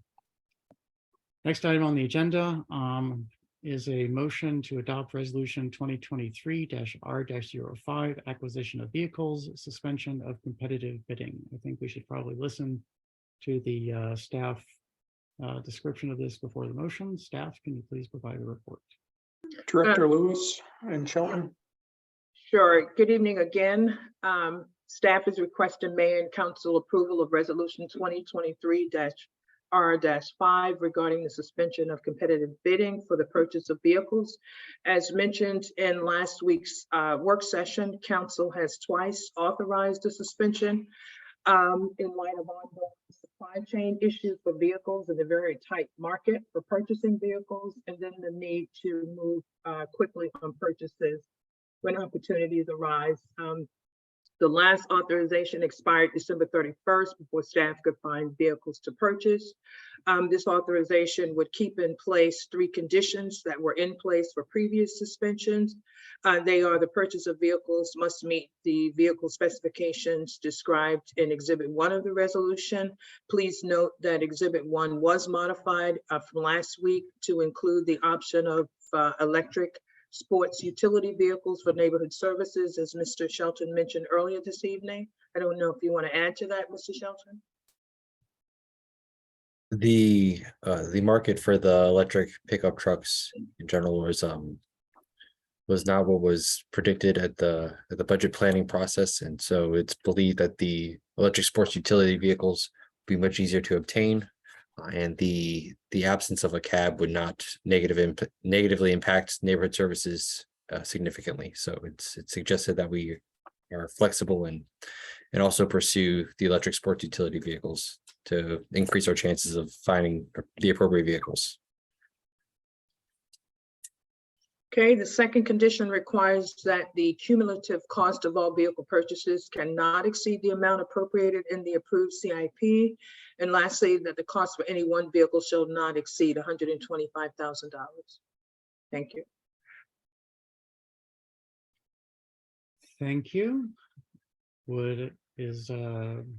Are all questions about this resolution answered to the happiness of the council that someone is willing to make a motion to adopt resolution 2023-R-05? So moved for the sake of discussion. Is there a second? Seconded. Thank you. Motion by Councilmember Lingua, seconded by Councilmember Faux.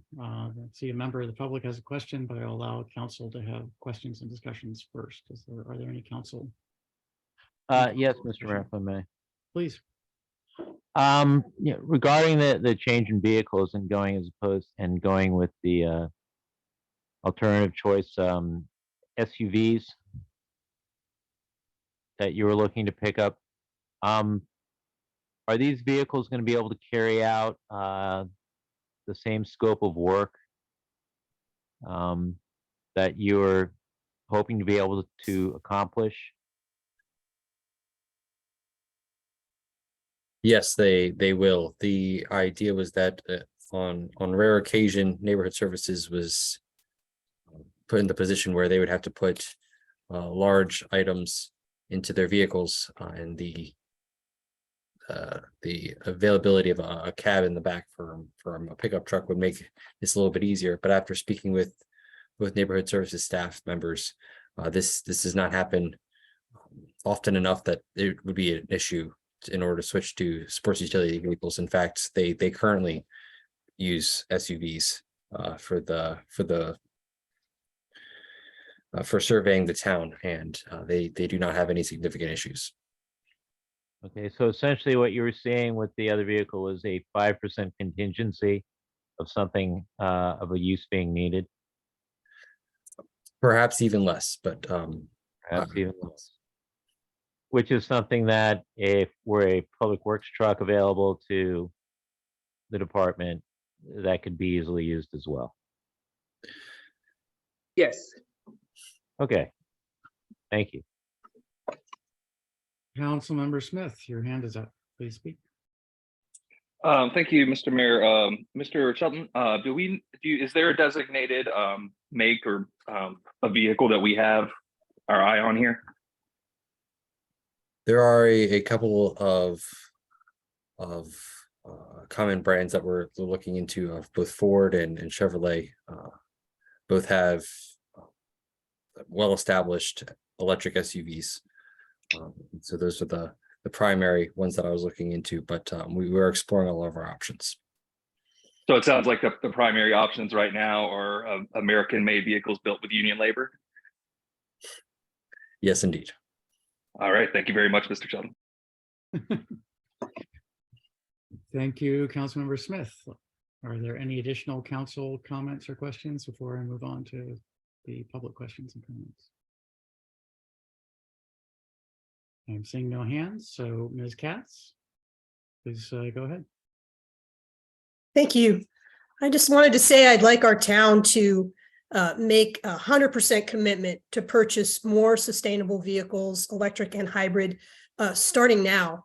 So with that in mind, I'd like to see the vehicle specification listing that's referenced in the resolution to list only hybrid or electric vehicles authorized for purchase.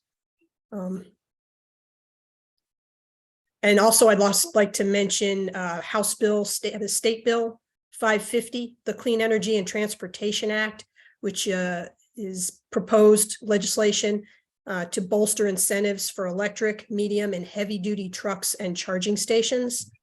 I'm not sure if it's for municipalities, but I believe it states for businesses. It's one of the, I think, one of the campaign promises of our newly elected governor that he's following through on.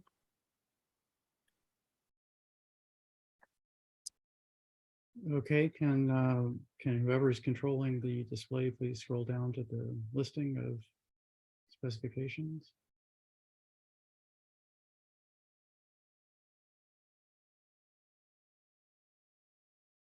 So, Ms. Katz, as was stated earlier, the general purpose pickup trucks are not available. The existing ones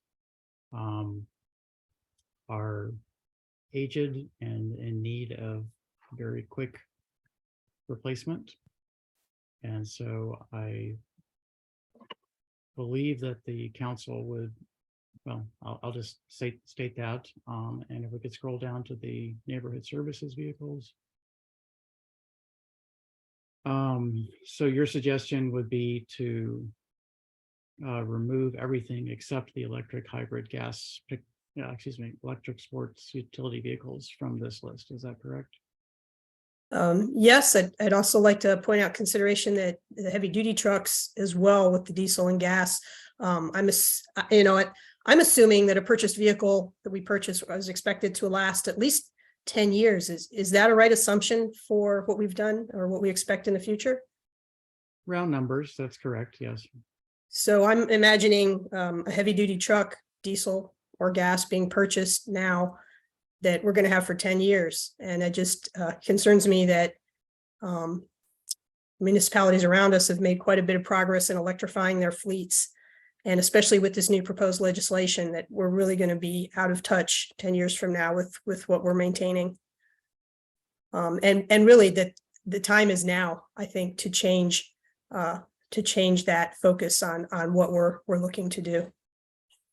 And to be honest, not to be honest, but just to be acknowledge that personally, I am not perfect in all of my purchase decisions, but I am ever aware of what the better decision is for the future. And I did assume these trucks are needed, but I wasn't aware necessarily of the actual current situation or the degree of hardship on staff. Staff? Director Lewis, if I may, I think the order that we have in preference speaks volumes to the staff's efforts to align with the town's commitment to sustainability and the environment. Electric, hybrid, diesel, then gas. At the end of the day, we have to provide services. And whether that's plowing snow or hauling equipment. And frankly, the electric vehicles just are not available. We've been trying to get electric for quite some time. And this effort to waive competitive bidding, we thought would assist us in that. But trying to locate electric dump trucks, that's very difficult. We continue to try, but we have vehicles that need replaced. And from a staff perspective, we're trying to find balance between safely delivering services and adhering to the town's vision and commitment to sustainability and the environment. Thank you, Town Manager Lustician. Council, what are your thoughts?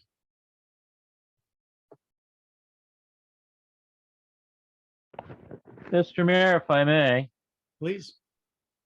There's nothing stopping us, say if we were to go with, the vehicle that we get now, and if it were a diesel or a gas vehicle, there's nothing preventing us, say 4 years from now, when we do find a vehicle that we would like to acquire that is hybrid and or electric, that is at an attractive price. There's nothing from us precluding us for essentially trading this model towards such a vehicle.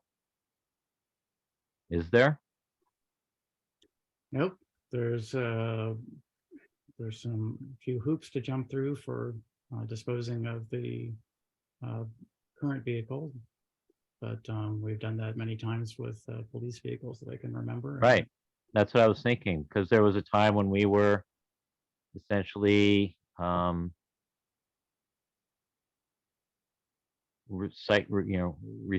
or when we were purchasing vehicles, police vehicles, we would do so with the intention that they had a 4-year cycle and that they would be put on the market, and the money we would take from that we would use towards the purchase of another vehicle. And I don't see how we wouldn't be able to do that with this. So then at that point we could get ourselves either a hybrid or an electric vehicle. Okay. Any other council discussion? I agree with the council member. I don't want to, in the short term, impact our staff negatively in their ability to respond, especially considering, our climate future, Laura. You know what I mean? We've seen it here, and we need to be able to clean as much as we possibly can up to assist our constituents. Simultaneously, when we can find this appropriate gear that we need, these appropriate cars that we want to utilize, I think that we can sell. So I agree with Councilmember Lingua.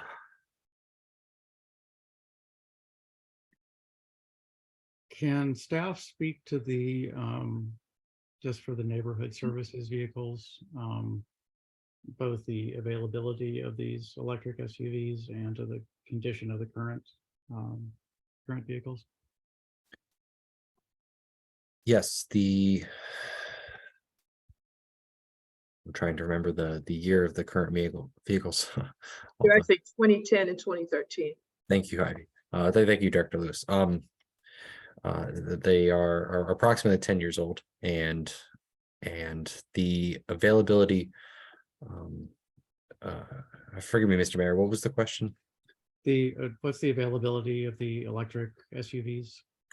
Yes, the electric SUVs are much more readily available. In fact, the dealerships usually have them in inventory on site, as opposed to the electric pickup trucks, which I was inquiring about before, which I've been told actually as of last week, they were not even taking new orders at the moment. I believe they had too many already, and they were having trouble filling those orders. So the intent is to pivot to the electric SUV so that we are actually able to secure a new vehicle, in fact, an electric vehicle, because it was more important to the neighborhood services staff to have an electric vehicle rather than having a pickup truck with a bed in the back. Mhm. Okay. So if the council amended the specifications to remove the second bullet and the 4 sub bullets, then that would have probably negligible impact on the procurement. That's correct. I don't see that having, I don't have any concern with that. Okay, members of the council, you have a decision now that you can amend or choose to not amend and move ahead to further discussion and a vote. Is there any motion to amend or leave it as is?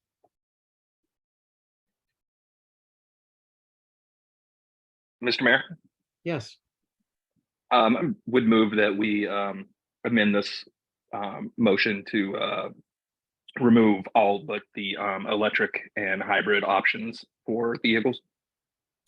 For all vehicles or for the neighborhood services vehicles? I'm sorry, for the neighborhood services vehicles and the vehicles covered in this motion. Okay, so it's striking the first bullet and the 4 sub bullets. I believe what he was suggesting is that it was striking the gas for the pickup truck. So a hybrid pickup truck would be acceptable, electric SUV, electric pickup truck, but not a gas pickup truck. Okay. Correct. Sorry for the confusion. That's okay. Is there a second to the motion?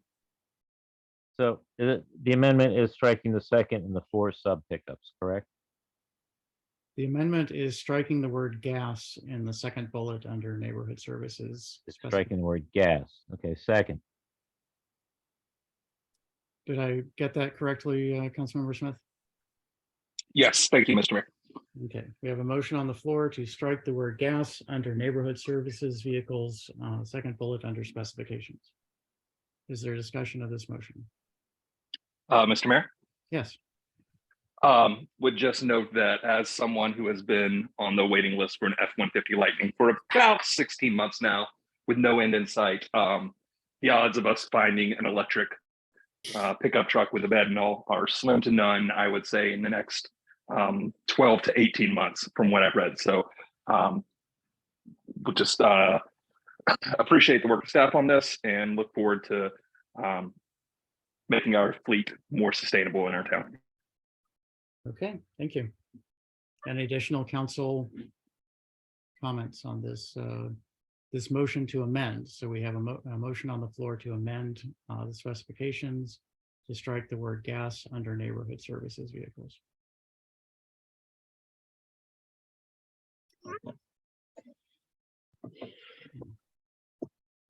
Okay, if there's any public comments. Okay, I'll do a roll call vote on the amendment to strike the word gas under specifications. Councilmember Smith. Aye. Councilmember Foe. Aye. Councilmember Lingua, Aye. Councilmember Siddiq, Aye. Councilmember Mejia. Aye. Thank you. I abstain. The motion passes 5-0 to strike the word gas under neighborhood services vehicles specifications bullet 2. That brings us back to the now amended main motion. Are there any other amendments to the main motion or additional discussion?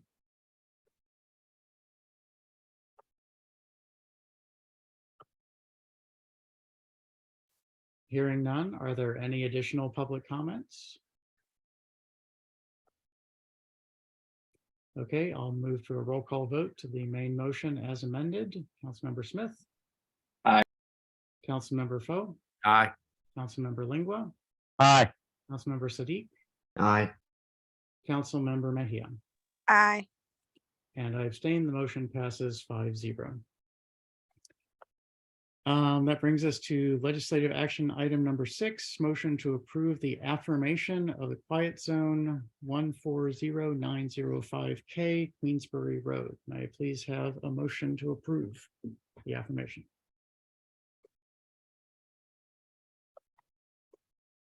So moved. Second. I didn't catch who either of that was. Things were moving around. Can you raise That was me with the so moved, and Councilman Lingua with the whisper second. Thank you. There's a quiet zone, right? Yeah. Yes, it is the quiet zone. So motion by Councilmember Foe, seconded by Councilmember Lingua. It's now after 10 o'clock, so it's getting a little punchy around here.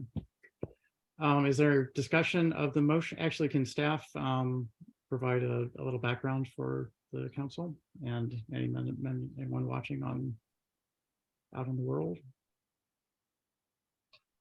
Certainly, Mayor Thompson and members of the council, the town currently has a quiet zone at the railroad crossing at Queensbury Road. In order to continue with the quiet zone, we need to, after a certain period of time, just reaffirm that we still want to have the quiet zone. There's a very specific process that we have to go through like we did in 2015. It's a very administrative process. But it sounded like during the last work session, there was a general consensus to move forward with reaffirming the quiet zone. Okay, I have some opinions on that, but I'll be chair and not mention them yet. So is there discussion of the motion to affirm quiet zone 140905K on Queensbury Road?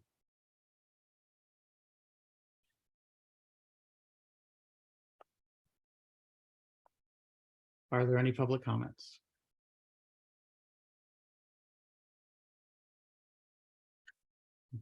Okay, I'll just say that I am very happy to not have the horns blaring as the train goes past my house at 1:30 in the morning. Not that I would know. So much appreciate that we have this quiet zone. Ms. Katz, can we write up this affirmation as a perhaps as a success of the Green Team? How do you see that? About the quiet zone? Mhm. Oh, I see what you're saying. Other than health and wellness, perhaps, health and wellness of people. I think Although that MARC train, I don't know about that MARC train. Okay. No screams. My neighbor's dogs don't howl anymore, so I guess that's good. That is good. Peace and quiet is good. Okay, I will go to a roll call vote unless there is additional discussion. 3, 2, 1. Councilmember Smith. Aye. Councilmember Foe. Aye. Councilmember Lingua. Aye. Councilmember Siddiq. Aye. Councilmember Mejia. Aye. And I abstain. The motion passes 5-0. That brings us to unfinished business. We have items of business here. Item number 1, Legacy Mixed Use Town Center Local Design Review Committee nominations. Staff, can you please provide a background, and then we can move on to the motion. Certainly. It is the time again to make nominations for the Legacy Mixed Use Town Center Local Design Review Committee. The town received notice from Mr. Dan Sams with Park and Planning that the terms of the current members are expiring soon. And the process is typically the town will nominate members for the Legacy Mixed Use Town Center Local Design Review Committee, and then the planning board will take action to confirm those nominations. There are specific requirements for membership, and we currently have a full slate of members. Staff are seeking direction from the mayor and council regarding whether we need to go back out and seek more volunteers, or if the current members are interested in serving again. Okay, I can report from the Legacy Muxie meeting that occurred last week that all current members, with the possible exception of Councilmember Smith, are happy to be reappointed. Councilmember Smith. You could add Councilmember Smith to that list. Okay, so the entire current slate is happy to be reappointed to the Local Design Review Committee. Perfect. Staff will prepare that resolution for adoption, perhaps at a special legislative meeting at the end of the month. That sounds good. Council members, is that acceptable to everyone?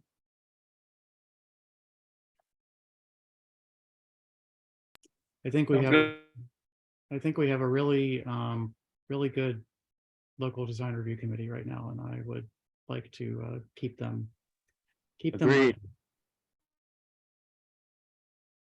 Okay. Next item under unfinished business is town election judges and Board of Election Appeals members. Good evening again, Mayor Thompson and members of the council. There's no action requested tonight. This is just on the agenda, just kind of as a reminder that we will need to take action at the end of the month to appoint some members of the election judges, alternate election judges, and members of the Board of Election Appeals.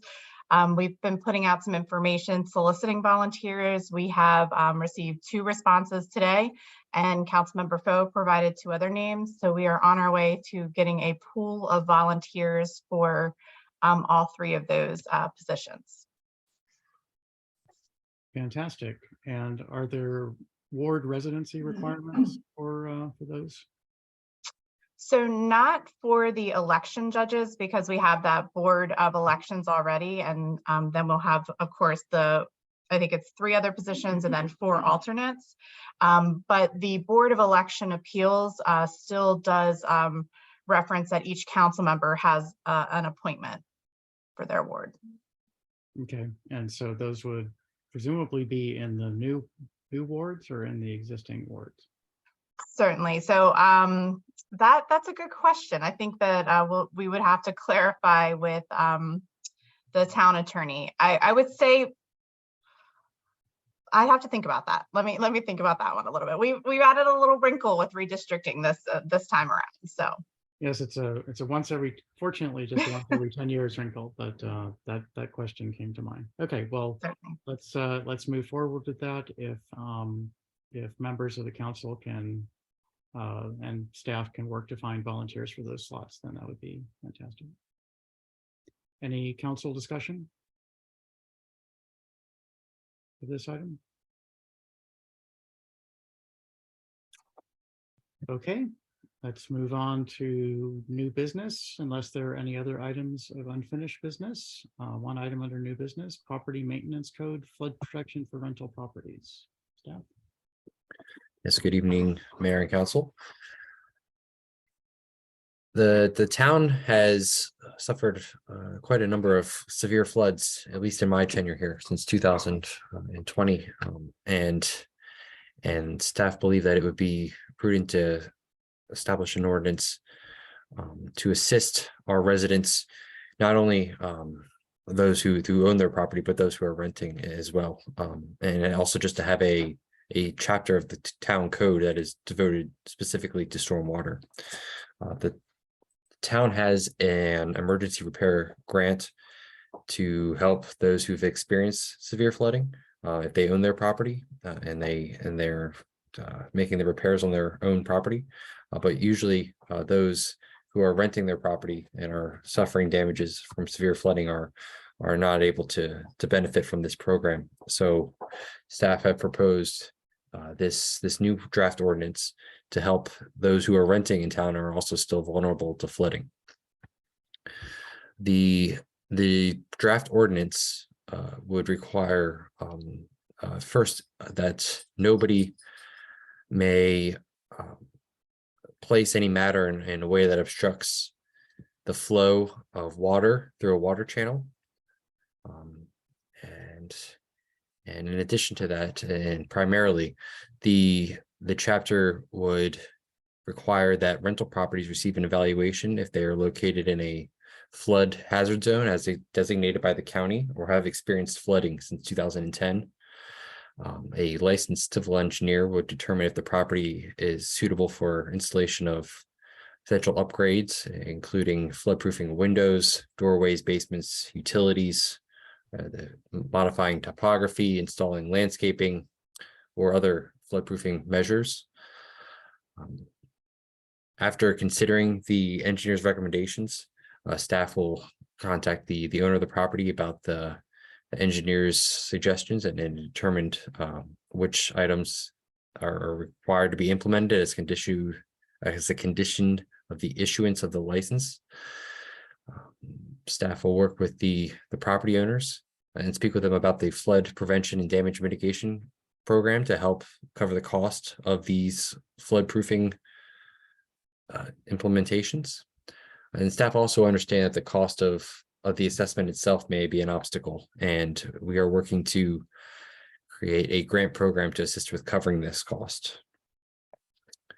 Section 10 of the new draft ordinance would require that rental properties in these affected areas are also notifying that their tenants that they're in a flood zone or that they've experienced flooding since 2010. The ordinance would require that this notice go out to tenants on or before June 30th of this year.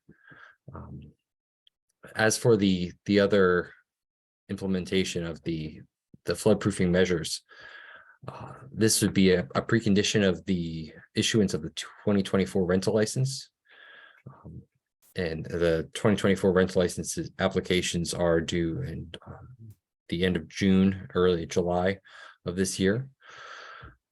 After staff have notified an owner of the property that the measures that the engineer has determined, if the measures are less than $5,000,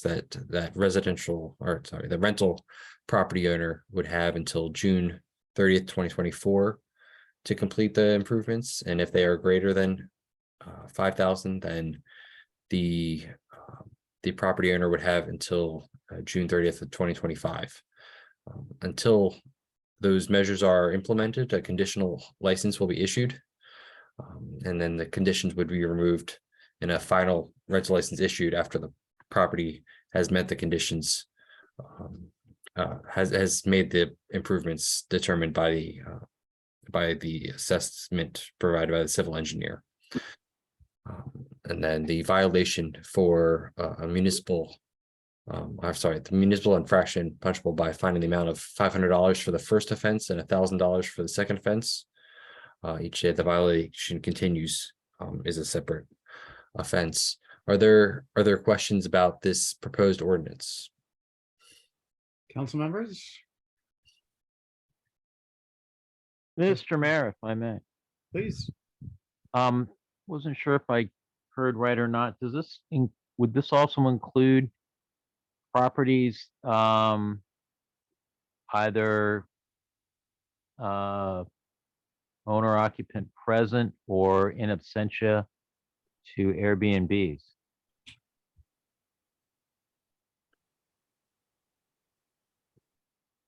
This would only apply to those applying for a town rental license, and those where the owner is also residing are not required to receive a rental license from the town. Okay, so all right.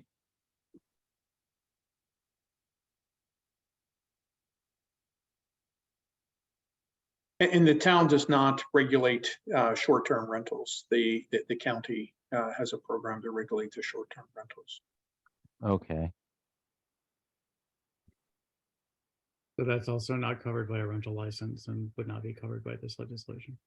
Okay, well, I'm just thinking,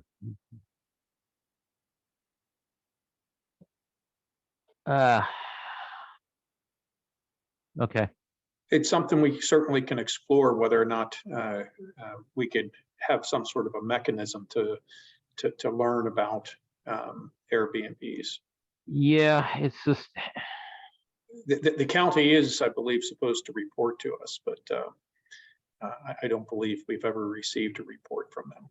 it's a novel, it's just this new little novel way of allowing, a property to generate income that kind of just falls in between different types of regulations. Mm-hmm. And that's my concern. We certainly can look at that, sir, and report back to the council. Okay, yeah, it's just, I understand how people, how folks might want to consider, availing themselves of that opportunity to, monetize their residents in that through that particular, for lack of a better term, genre. But it's just being that it falls through in so many different ways because it's not actually a full-on rental, and that it's, it's essentially, it's a room for let, yet it doesn't really fall under the hotel motel type regulations. That it's, even though someone's like entering into that arrangement of their own free will, there still needs, I feel, there still needs to be a certain amount of protections for them that, these are protections you aren't really seeing right now.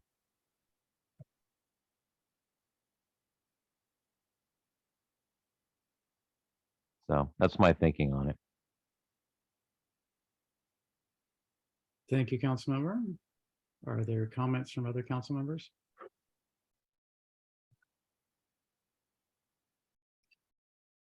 Are there comments from members of the public?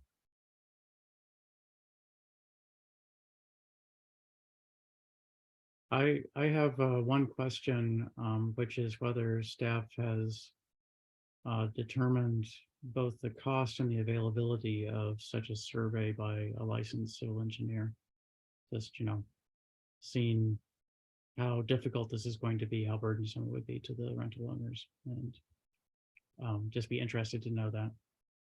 I've been trying to find a structural engineer for a project at my house for over a year, and they're hard to find structural engineers, but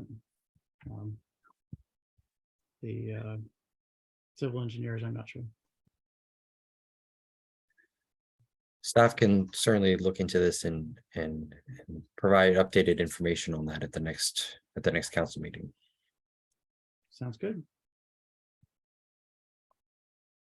Any additional questions or comments on this item? I think it's a good idea. I think we need to move in this direction. So let's do it. Are there any other items of new business? I have one item just to bring up. But does anyone else have items of new business?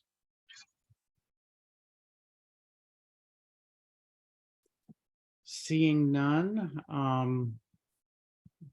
since shortly after the beginning of the pandemic, the federal government has provided significant supplements to SNAP benefits, supplemental nutrition assistance programs. And those additional benefits are ending this month.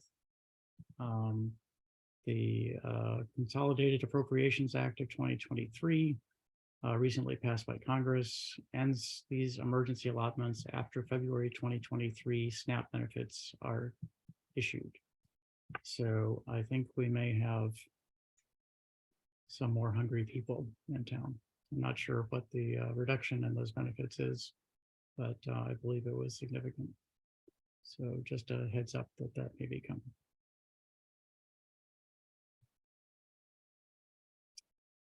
Any other items of new business?